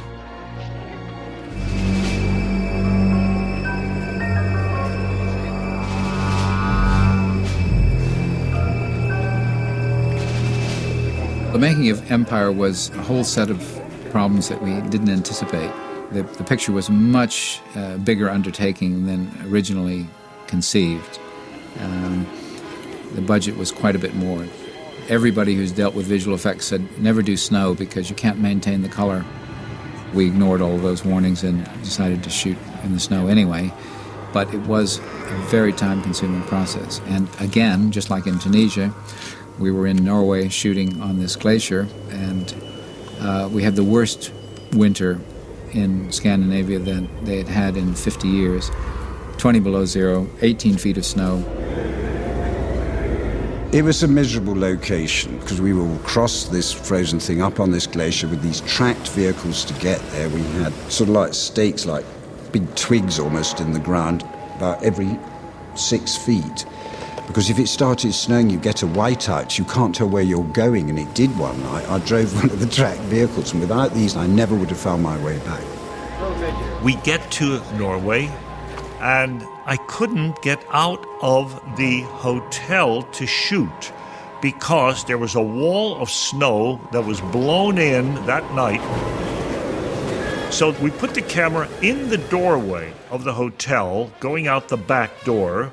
The crew was all inside, toasty warm, and Mark had to go out into the snow and go running away from the ice creature. And we never left the doorway. And he froze to death, and we were fine. We finally shot all the scenes, knowing where the special effects, where this thing would come down, the foot would come down, and all this stuff. It was really tricky stuff, animating these things on these snowy sets. So initially, I think that the intent was to try and set up scenes that would be blue screen comped into background plates that were shot on location. But this kid showed up at Island who was this amazing painter, and so most of the work of the snow walkers and the tauntauns were done against these painted backdrops that Mike made.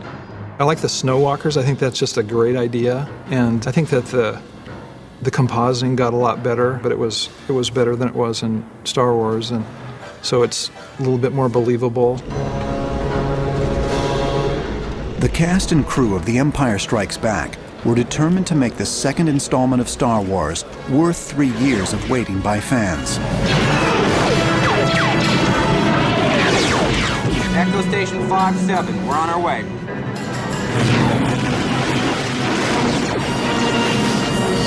All right, boys, keep tight now.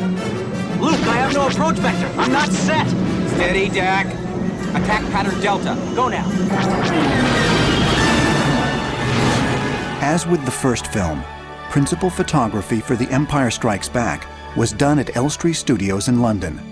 Here, members of the original cast would be introduced to a new principal character, Lando Calrissian, played by Billy D. Williams. Why, you slimy, double-crossing, no-good swindler. You got a lot of guts coming here after what you pulled.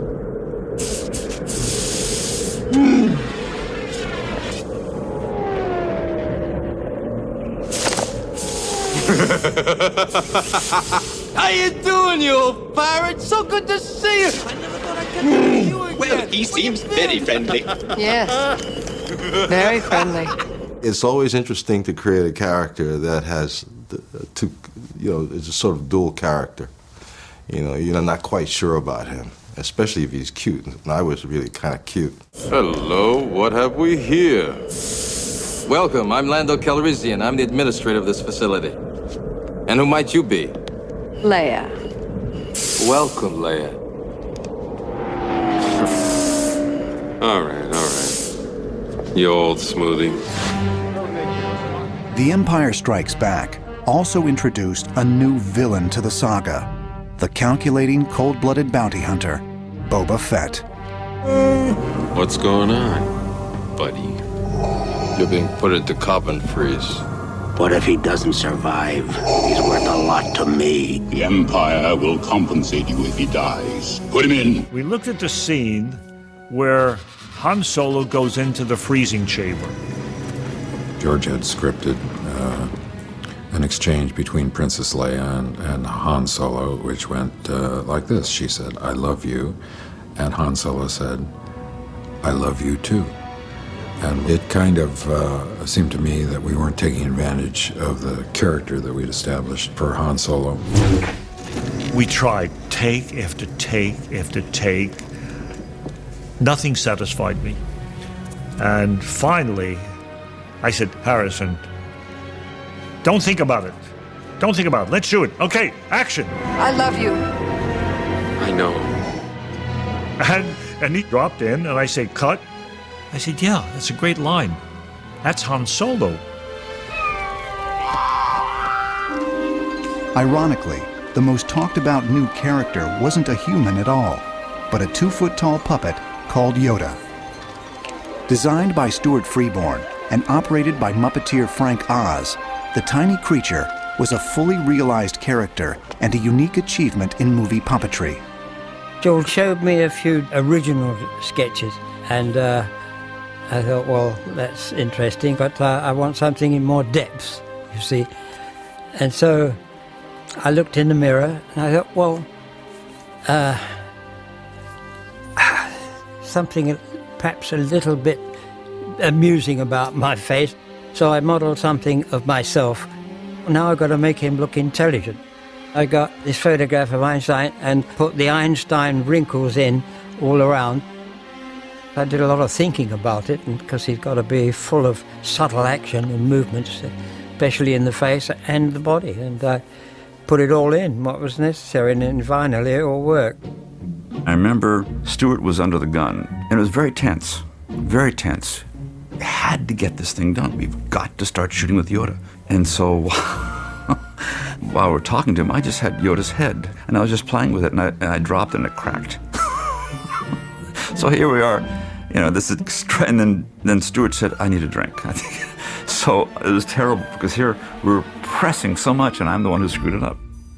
In order to shoot the puppet moving, the set had to be built about 5 feet above the floor of the stage. And we would put holes or ridges where it would stand on top of it, and he could move it along in a certain direction. So it had to be predetermined. On top of the stage were trees, rocks, caves, everything. Now they couldn't hear above, and Mark couldn't hear Frank Oz. How do you do a scene? You can't hear each other. I give Mark a lot of credit for this. I can remember this little voice called over to me, Norman, he said, and I actually blushed, because it seemed so real, this weird little thing. It was tremendously difficult physical work. The whole floor was about 3.5, 4 feet high, so I could be underneath the floor. And then I would hold my hand up and through a hole or whatever. And I remember Kirsch was talking to me, but he wasn't talking to me. Sometimes talk to Yoda. I'm saying, Kirsch, I can't hear you. I'm down here under the floor. Look a bit more towards the lens. The other way. But the pressure was extreme because I was taking too much time. And the reason I was taking too much time is the first time this has ever been done. I had somebody doing the cables for the ears, and somebody else was doing the cables for the eyes, and somebody was doing the left hand. So I had, me and 3 other people trying to bring one character to life. Center those eyes a bit. Slightly to the right. Yeah, just 1 second. The eye this there. Way. Yeah? That's a bit too far. There, that's it. This eye's right there? That's good, Graham. Okay, we'll go back into that. Ready. All right, action. I followed my feelings. You are reckless. So was I, if you remember. Here's 2-0. Yes. 2-0 to begin the training. I'm not afraid. Oh. You will be. You will be. Sorry. No problems. That was like a real leap, because if that puppet had not worked, the whole film would have been down the tubes. It just, it would have been a disaster if it had been a silly little Muppet. If it had been Kermit running around in that movie, the whole movie would have collapsed under the weight of it. 340E, take 2, A and B cameras. While many individuals helped bring Yoda to life, it was Mark Hamill's believable performance that made audiences accept the character. Is the dark side stronger? No. But the busier, more seductive. But how am I to know the good side from the bad? You will know when you are calm, at peace. For Hamill, playing a Jedi in training was more than just a physical challenge. It was also an emotional one. I was the only human being on the call sheet for months. It would say, actor Mark Hamill, part Luke, props, snakes, lizards, robots, smoke machines, Gila monsters. If you choose the quick and easy path, as Vader did, you will become an agent of evil, and the galaxy will be plunged deeper into the abyss of hate and despair. Are you standing right in front of the light? Yeah. Didn't he bite me? He just took it was a little love nip. Frank Oz and his crew were there, but they get buried down underneath the ground. So I had an earpiece where I could hear, oh, many years have you ever... And then if you turned your head the wrong way, you'd pick up Radio 1, and it was the Rolling Stones singing Fool to Cry. I remember I reacted to that, and I went, hey, I got the Stones! And Kirshner got cut, and he's way across the bog saying, you know, if that happens again, just pretend like you don't hear it, because with all the elements of that set, with the smoke, is the smoke good? You know, is the snake, poke the snake, get the snake to move, you know, he's just lying there. So you felt, let's get our priorities straight, you know, because I'm concerned about how did I come off in the scene. They were looking at everything but me.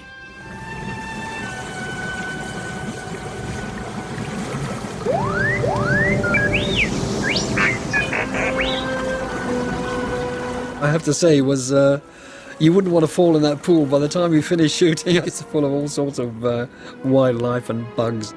It was absolutely foul after all those weeks of being in there, sort of stagnant water.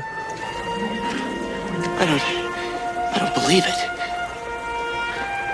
That is why you fail.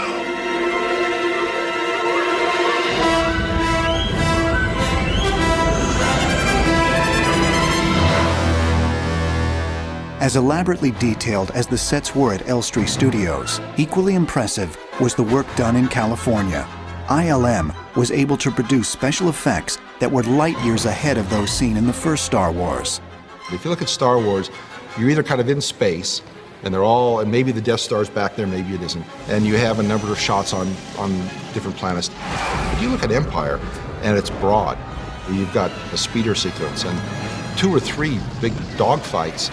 You've got the whole Cloud City and all the interiors of different landscapes that are way beyond what we've done before. So I think it was the breadth of the work that I think differentiates that from the first show. And each one of those sequences required different problem-solving skills.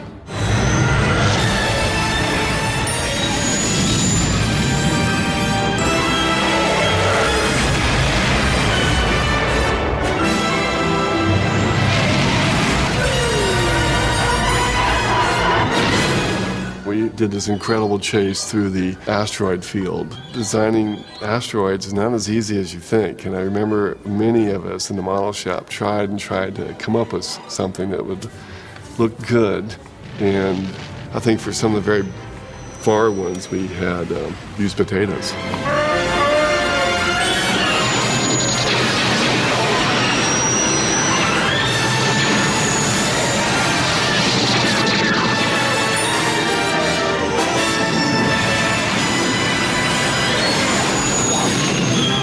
The biggest problem I had is it just wasn't going fast enough, and I was running out of money. Irvin Kershner was an extremely good director, but the film went over budget, went over schedule, and all the money I had in Star Wars was committed to this film plus more. We shot several scenes in Empire over again. There's a scene in Cloud City where Han Solo character is kind of pacing up and down, and Princess Leia comes in, and he reacts to the way she looks because she's dressed differently than she has in the entire rest of the film. You look beautiful. You should wear girls' clothes all the time. We looked at the dailies and we weren't happy with anything, really. The attitude of the actors was too obvious. Sit down. Come on, talk to me. And we could have let that go, but it just didn't feel right. 6 retake. Action. I hope Luke made it to the fleet all right. I'm sure he's fine. He's probably sitting around wondering what we're up to right now. You know, your friend Lando's very charming, but I don't trust him. Trust him. He's an old friend of mine.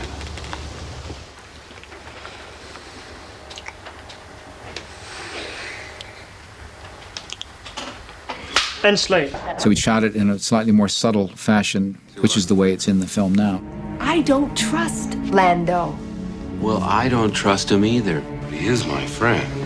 Besides, he'll soon be gone. And then you're as good as gone, aren't you?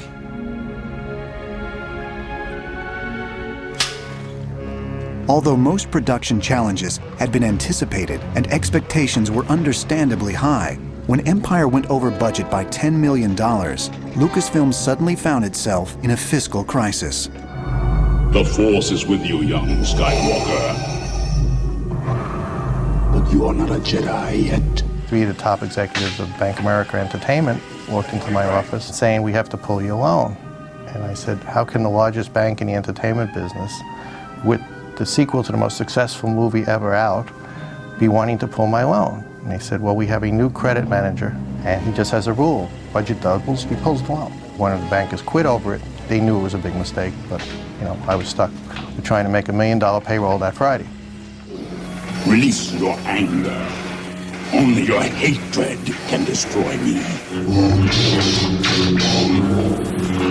That was the big difference between the studio system and the independent view of filmmaking. The studio have a large resource to draw on for what they do, and independents don't. So it's a much tighter situation.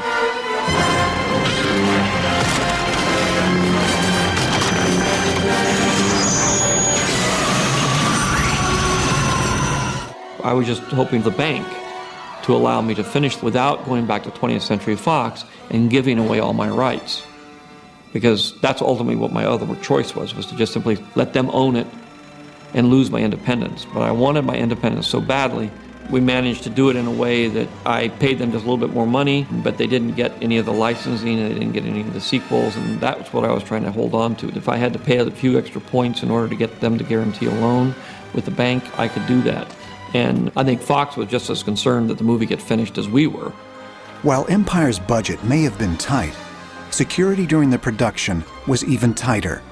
Only Lucas, Kirshner, and the film's producers knew the real story. At the time, I knew that Mark had a father and that it was Darth Vader. But this was not in the script. There was a false page inserted. And I had the knowledge. The actors didn't even have it. No one had it. It was a total secret.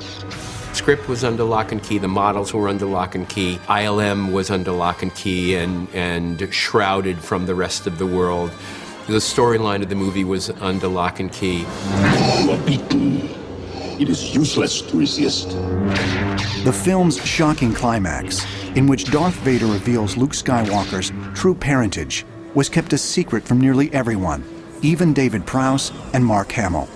Hamill was told privately, just moments before the cameras rolled. I met with Mark and said, you know that Darth Vader's your father. What? They had taken me aside and said, this is what he's really going to say. And we're going to do the scene. And Darth Vader will be saying stuff that doesn't count. Forget it. Use your own rhythm compared to what he's doing.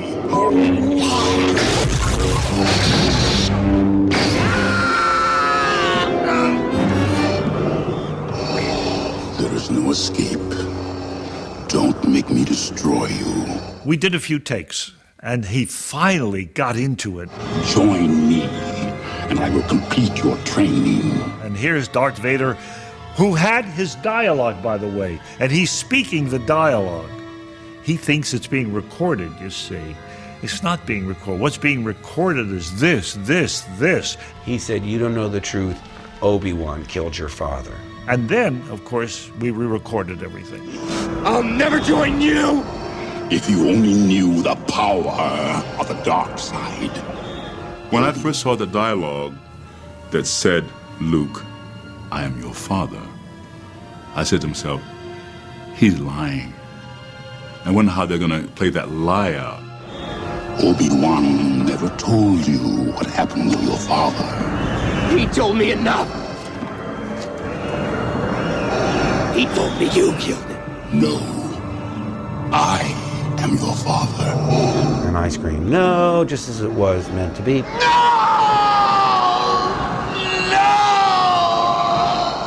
Join me, and together we can rule the galaxy as father and son.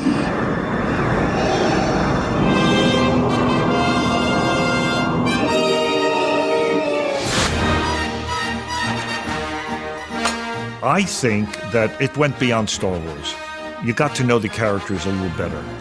You had some humor. Laugh it up, fuzzball. I thought of the film as a second movement of a symphony.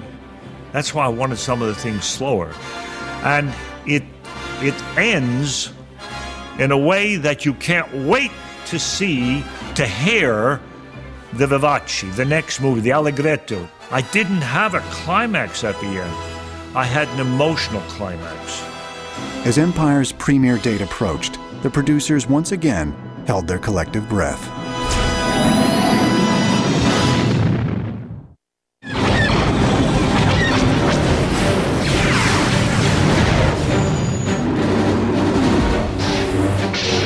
When The Empire Strikes Back finally opened on May 21st, 1980, it didn't meet expectations, it surpassed them. Within 3 months, George Lucas had recovered his $33 million investment. There was something about Empire that just immediately just clicked when I saw it. I didn't know how all the romance was going to work and the adventure, and was it too serious and all this sort of stuff. But it really came together. Until its premiere, cases of lightning striking twice were rare in Hollywood. Sequels were almost always a letdown. But in the Star Wars universe, different laws applied, and George Lucas, the world's most successful independent filmmaker, was fast becoming a law unto himself. In a radical move by Hollywood standards, he shared Empire's profits with every one of his employees, handing out over $5 million in bonuses in 1980.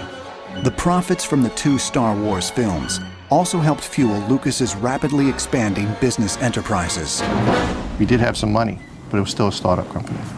We could have messed it up as much as we did it right. But his ability to make successful movies is what drove the financial success of the company. But how we used those funds to grow the company and why he has a net worth the way he does, he was smart enough to understand all the rights, all the ancillaries. By financing The Empire Strikes Back with his own money, George Lucas had bet the farm and won. In fact, he was in a position to build his own kind of farm, Skywalker Ranch in Marin County, California. Lucas had long imagined a visually inspiring setting, where his employees could work in a creative atmosphere, and where friends like Steven Spielberg, Robert Redford, and Francis Ford Coppola could enjoy working at a state-of-the-art facility. George was debating on 2 different parcels of land. One was on Lucas Valley Road. And I said, well, that's the one you have to pick.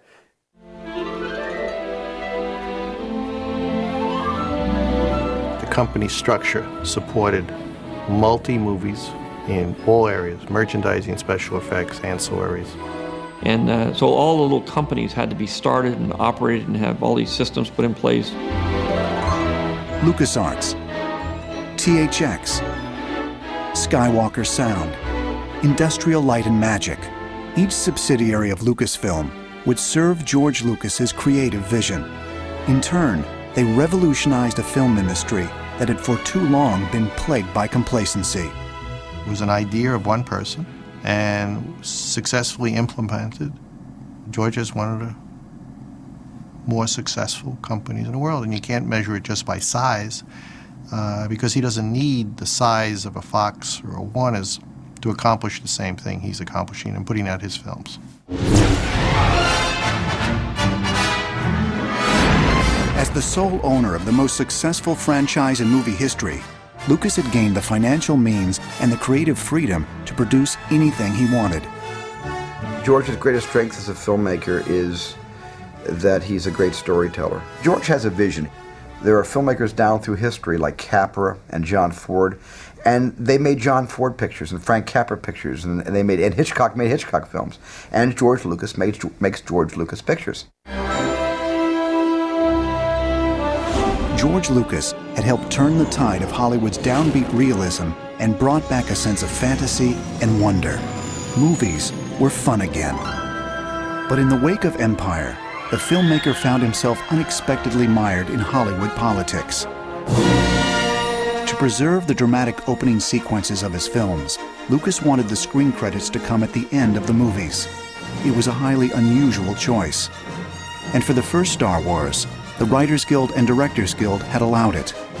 But when Lucas did the same for the sequel, they fined him over $250,000, and even attempted to pull Empire from theaters.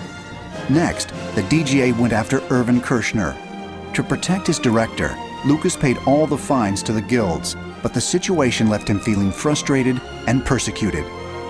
Lucas was so upset that he dropped out of the Directors Guild, the Writers Guild, and the Motion Picture Association. Another unfortunate casualty in the wake of Empire was Alan Ladd Jr., Lucas's most vocal supporter at 20th Century Fox.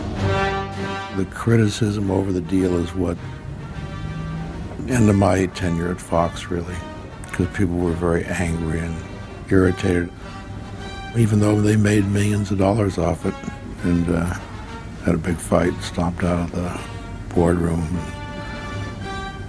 said I quit. That was it. 20th Century Fox ultimately paid a heavy price for Ladd's departure. With his longtime ally gone from the studio, Lucas decided to go to Paramount with his latest movie idea, an action-adventure yarn called Raiders of the Lost Ark. George Lucas had fought and won the battle to gain his independence as a filmmaker. But the war between his Rebel Alliance and the Galactic Empire was far from over. As he began production on the final chapter of his Star Wars saga, he knew expectations among fans and critics would be greater than ever before. The project was a high-stakes gamble, with Lucas once again putting up every dollar himself. Nothing about the film, not even the smallest detail, could be taken for granted. George came to me and he said, the title of episode 6 is Return of the Jedi. And I said, I think it's a weak title. And he came back 1 or 2 days later and he says, we're calling it Revenge of the Jedi. Choosing the film's title was just the beginning. Jedi would require thousands of production decisions on both sides of the globe. We were constructing really in 2 places in California, shooting at ILM, that's 3, and of course working and shooting in London at the same time. As Lucas discovered, independence was a double-edged sword. Quitting the Directors Guild made it impossible for him to hire his first choice, Steven Spielberg. Instead, Lucas chose Welshman Richard Marquand, best known for the World War II thriller Eye of the Needle. As the two met with Lawrence Kasdan to discuss Jedi's script, a key issue was whether Harrison Ford, who is now equally famous for the role of Indiana Jones, would return as Han Solo. The other actors after Star Wars had signed on to do 2 more because I wanted to finish the whole thing. Harrison did not. He had the idea, oh, why don't you kill him off? Why don't you kill him off? I thought Han Solo should die. I thought he ought to sacrifice himself for the other 2 characters. I also felt someone had to go. You know, I felt someone had to die. I said, he's got no mama, he's got no papa, he's got no future. He has no story responsibilities at this point. So let's allow him to commit self-sacrifice. And I thought it should happen very early in the last act so that you would begin to worry about everybody. We should sacrifice somebody. And George was against it. And George knew what he wanted, and he got what he wanted. Hey, it's me. Once production began, Lucas was determined not to let the budget escalate as it had on Empire. Good luck. You're gonna need it. It wasn't easy, given that the rest of the world assumed money was no object. Anytime you would go in and try and negotiate for production facilities, people would say, oh, well, that'll cost $2 when it might normally cost $1. So I had the suggestion that we change the name of the picture. It was called Blue Harvest, and the subline behind it was Horror Beyond Imagination. Speed camera. The idea behind it was to come up with a title that would instill absolutely no interest whatsoever in what you were doing. It was like, well, what is Blue Harvest? It's like, well, who cares? It worked until Han and Luke and Leia showed up to come to work. And everybody went, oh, I guess this really isn't Horror Beyond Imagination. I guess this is really the next Star Wars movie. Revenge of the Jedi would again reunite the Star Wars cast and crew, who after 6 years and 2 record-breaking motion pictures had formed a lasting bond. With the same crew for all 3 films, for the most part. So it was, you know, a family. I'm walking along by myself, rehearsing, going something like, Lando Calrissian never returned from this awful place, and so on and so on. Lando Calrissian and poor Chewbacca never returned from this awful place. And suddenly I hear beep, beep, beep, beep, beep, beep, beep, beep, beep, beep, and I turn around, and George is now crouched behind me, waddling along, sort of on his haunches, going beep, beep, beep, beep, beep, beep. It was a joyous moment. Like its predecessor, Jedi continued to expand the cast of characters in the Star Wars saga. What's that? One of the biggest was intergalactic gangster I know that laugh. Jabba the Hutt. George said, "Oh, I need something that's alien and grotesque. That's like Sidney Greenstreet." Oh, okay. When I had kind of gotten this idea down to this big slug-like thing that is just this big pulsating mass of flesh. At one point, I had a fez on one of the characters, like Sidney Greenstreet. And then Stuart Freeborn in England's job was to fabricate the thing, and that was operated with one puppeteer for each arm, 2 puppeteers for the arms, another guy doing the head, another guy, radio control guy, doing the eyes. There was like a couple little people in it, pulling things to make the tail move around. It was quite a thing. I had my little dwarf sitting inside. I had a little seat made for him in the tail here, and he operated it all. And he was sitting there for quite a few days doing this, and if he operated the first one, it made, whichever way he pulled it, it would either lift it upwards or sideways, you see, so that he could make that move in any direction. And action.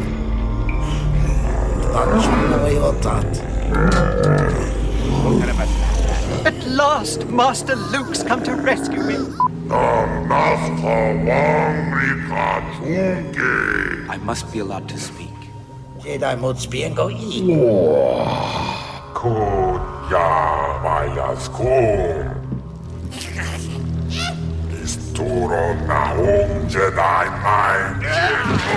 You will bring Captain Solo and the Wookiee to me.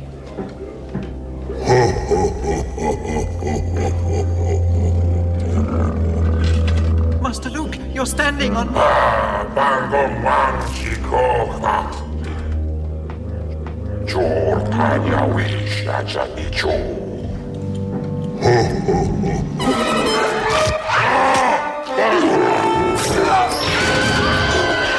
Jabba has to pull the rug out from under Luke, and he falls into the pit, and there's this big Rancor pit monster.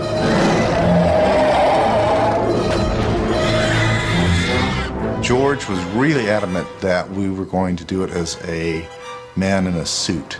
It was going to be like a really cool Godzilla. Tony McVeigh, one of the sculptors, fabricated this big Rancor suit, and based on my design. And I designed this thing that I call it kind of a cross between a bear and a potato. It was just this big dumb thing. But it never looked that great, no matter what we did. So at some point, George said, no, let's do it, some other way. And so, Dennis thought, well, let's try and do it as a, high-speed, puppet. We designed the skeleton for Rancor. Tom Santamon and Dave Sasala and I, puppeteered the thing. It was a crazy, way of working, because this thing, it has to, walk into a room and turn around and roar, and it's like a 4-second shot, and you're shooting at 90 frames a second. You've got a second to shoot it.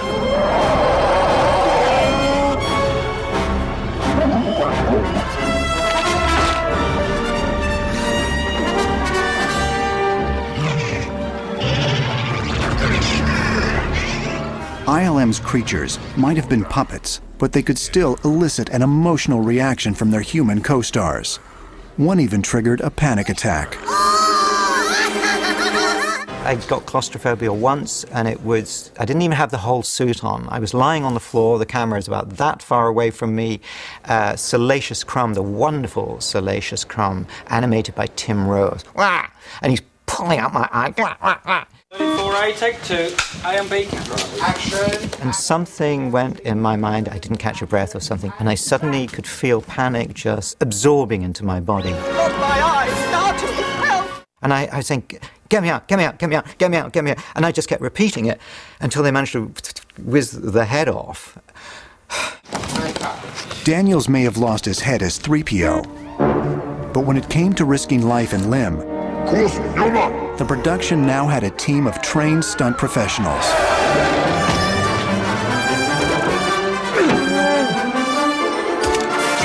For the execution scene on Jabba's barge, stunt performers dropped in on the most ravenous monster yet, the Sarlacc.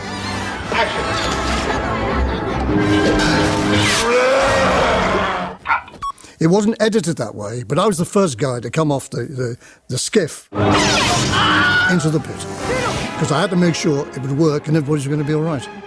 But I had a lot of sand coming on top of me. But I was able to say to the guys, if you go in, shut your eyes, keep your mouth closed, right? Put some cotton wool up your nose, otherwise you'll be sniffing up sand. 2 or 3 people went in one after the other. So as one went in, they pulled him out, the other one went in, they pulled him out. So, I mean, what was happening down below is a comedy film of its own, quite honestly, yes. But these are the things the public don't see. Chewie, your head? Where is it? B, take 1. A, B.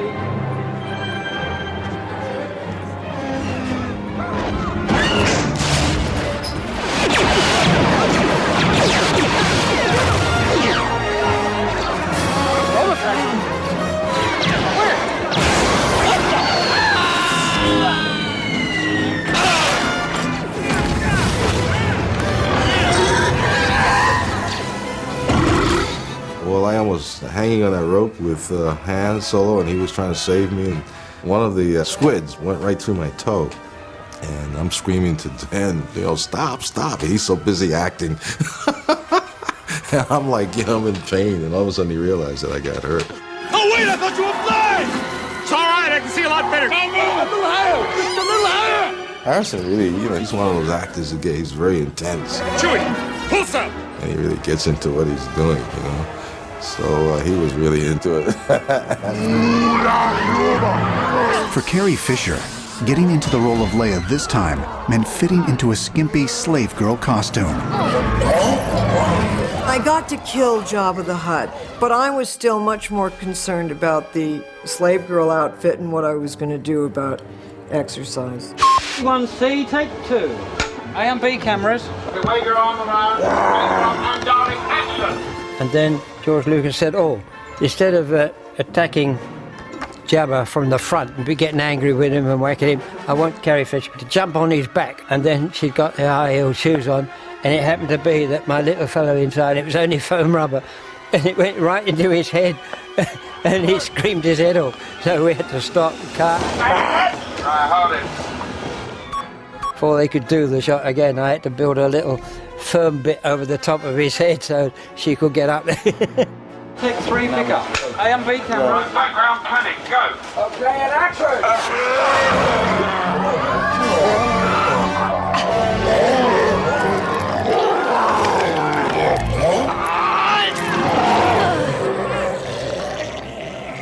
That was a great relief. He was an unpleasant thing with a mung in the corner of the mouth, and I never really liked that.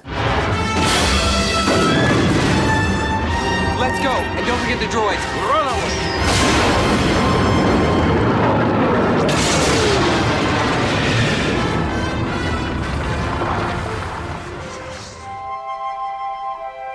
For the veteran cast members, bringing something fresh to their characters was often difficult.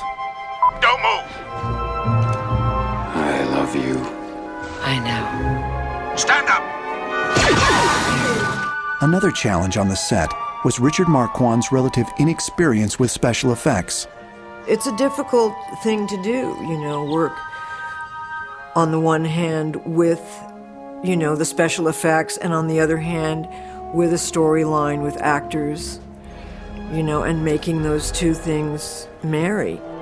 I hadn't realized that, ultimately it's probably easier for me to do these things than to farm them out. Because it was even more complex than the last one, I really did have to end up being there every day on the set and working very closely with Richard and shooting second unit, and there was really more work than I thought it was going to be. Under Lucas's supervision, the production moved to the redwood forests of Northern California. Speed camera. There they photographed one of the film's most exhilarating action sequences. Hey, wait! The speeder bike chase. Quick, jam their comlink, center switch!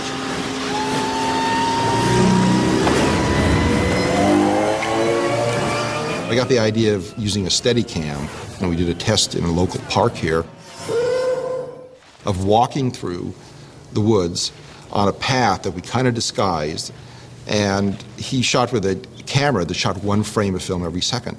So when you project it back 24 frames a second, it's going 24 times faster. And we figured he walked about 5 miles an hour. It came up to about 100 miles an hour, and it looked great.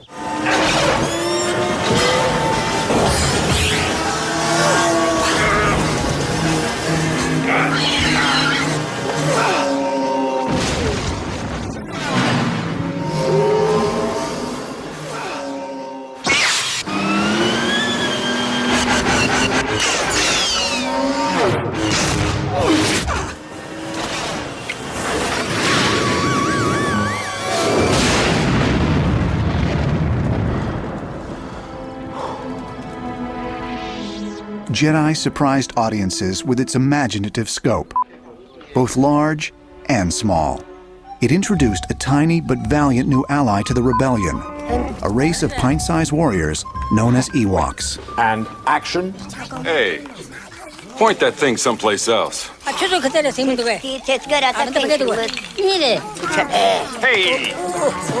Don't.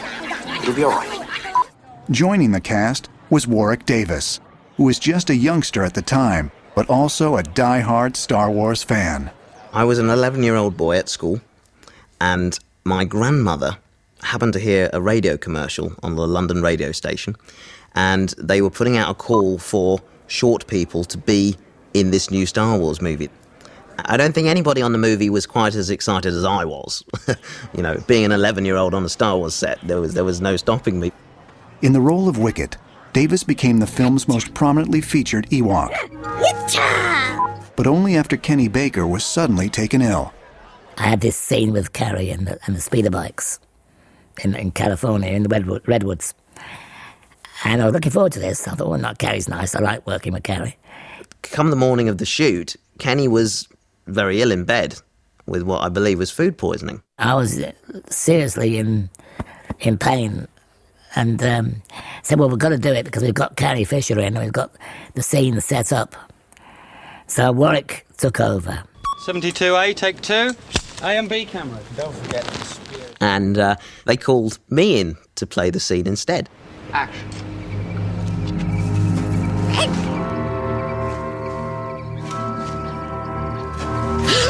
Cut it out! I had a dog at the time, and I remember whenever he would hear a strange noise, he would tilt his head from side to side to look inquisitive, and I took those kind of movements and used them in the character. So whenever he sees something or hears a strange sound, he would, tilt his head. 115S, take 3. A camera mark. Mark. What did he say? Ewok! He said, look out!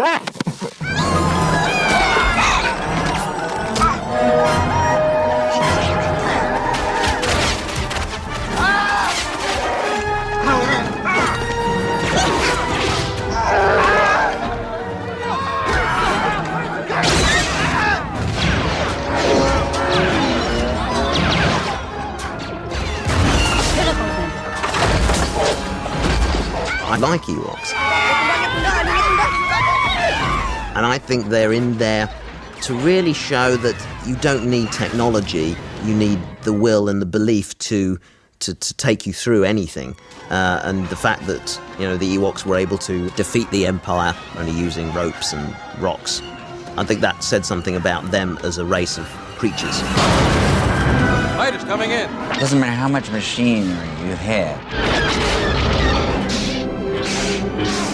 If the will of the people is strong, they will always win. You failed, Your Highness. I am a Jedi, like my father before me. And action.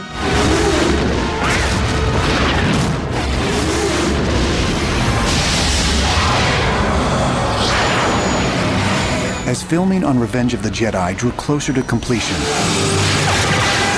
emotions ran high.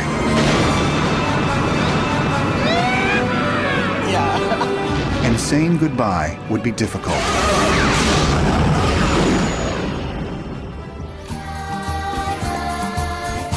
As we were finishing the third one, we really had the sense of it was the end, that they were going to tie up all the loose ends, and there was a kind of clearing your locker out at the end of the semester feel to it all.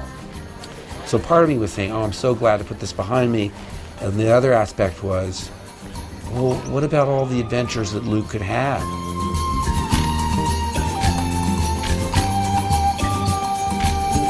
For the moment, George Lucas was totally focused on completing his epic trilogy. He weighed every decision, including a change in Jedi's title just weeks before it opened. Just before it got to the theaters, George came back and he said, I want to go back to Return of the Jedi. Now, the logic behind that was a Jedi does not take revenge. Return of the Jedi opened on Wednesday, May 25th, 1983, exactly 6 years from the day that Star Wars made its debut. On its first day, the film took in $6.2 million, making it the biggest opening day box office in history by nearly $1 million. Told you they'd do it. But for George Lucas, completing the trilogy involved personal sacrifice. The success of Jedi would be bittersweet at best. The challenge is always trying to do something that's all-consuming with having a private life. And I had made the decision after Star Wars that I had certain goals in my private life. One was to be independent of Hollywood. The other one ultimately was to have a family. I finished Return of the Jedi. I figured that was the end of it for me. I figured, well, I've done it. I finished my trilogy. This is what I started out to do. This is what I was determined to get finished. And it was overwhelming and difficult, but fate has a way of stepping in. I ended up getting divorced right as the film Jedi was finished, and I was left to raise my daughter.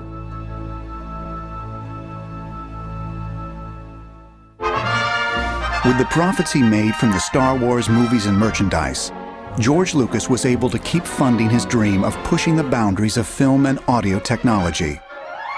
For the next 2 decades, he continued to create new and exciting innovations, and in the process, he fundamentally changed filmmaking for the better. In 1984, Lucasfilm revolutionized motion picture editing with Editroid and Soundroid, the world's first nonlinear digital editing systems. For the first time, filmmakers could instantly access any frame or audio track at the touch of a button. In 1985, Lucasfilm's computer division invented the Pixar computer, helping generate a new form of animation characterized by three-dimensional realism. The division was later sold and became Pixar Animation Studios, the creator of such instant classics as Toy Story. The digital breakthroughs that Lucas himself had ushered in would eventually lead him back full circle to Star Wars. In 1993, after helping create ILM's groundbreaking effects in Steven Spielberg's Jurassic Park, Lucas concluded that digital technology had finally caught up to his original vision. In 1997, he would revisit and perfect his galactic saga at last, with the Star Wars Trilogy Special Edition. For an entire generation, people have experienced Star Wars the only way it's been possible, on the TV screen. But if you've only seen it this way, you haven't seen it at all.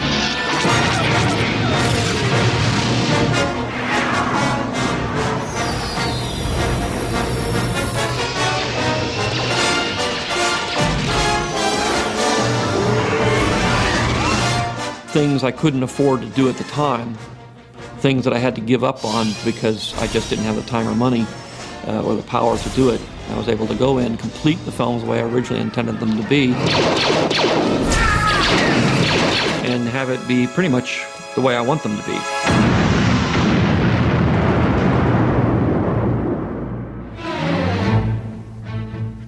In 1999, 22 years after the original premiere, Lucas introduced Episode I, The Phantom Menace.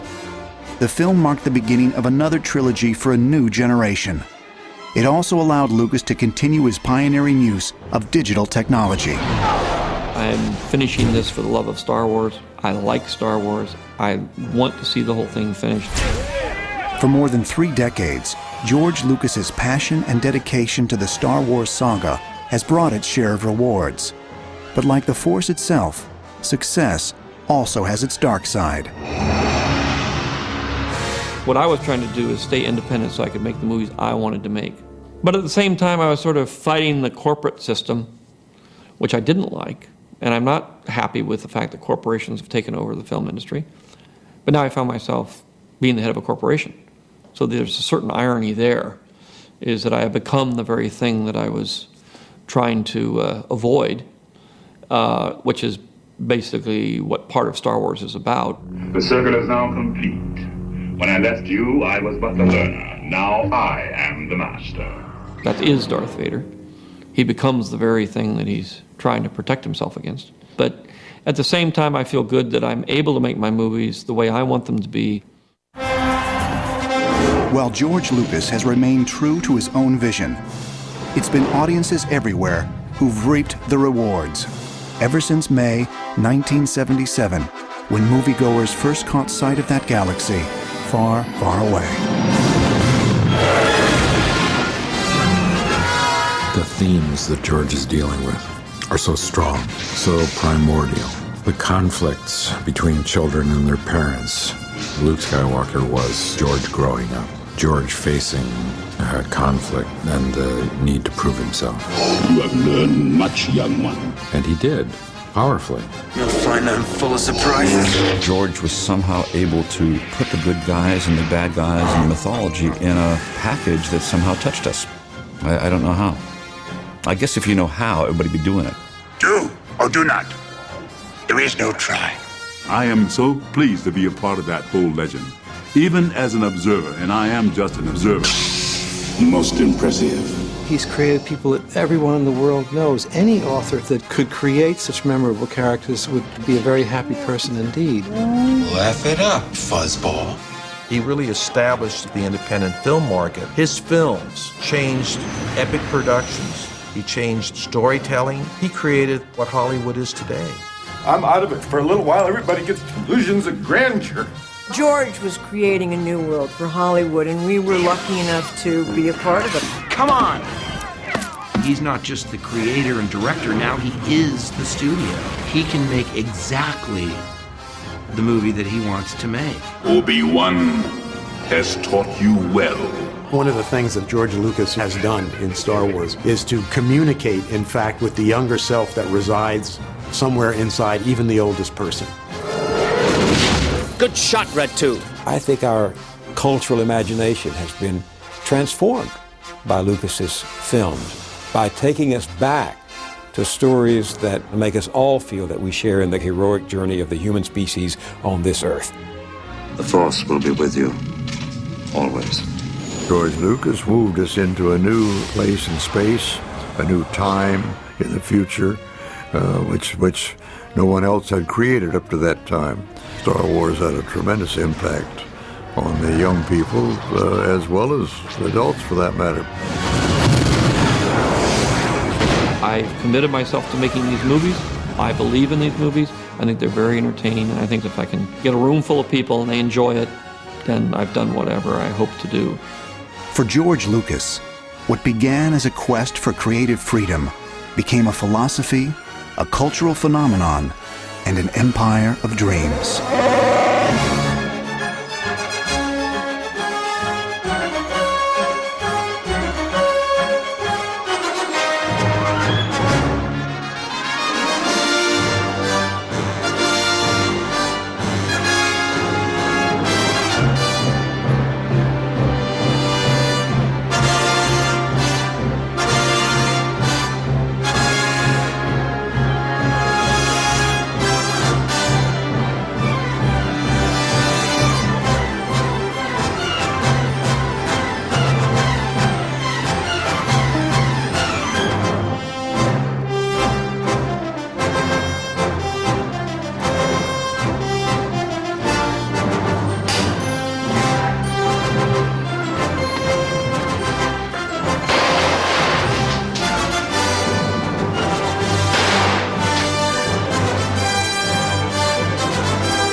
And may the Force go with you.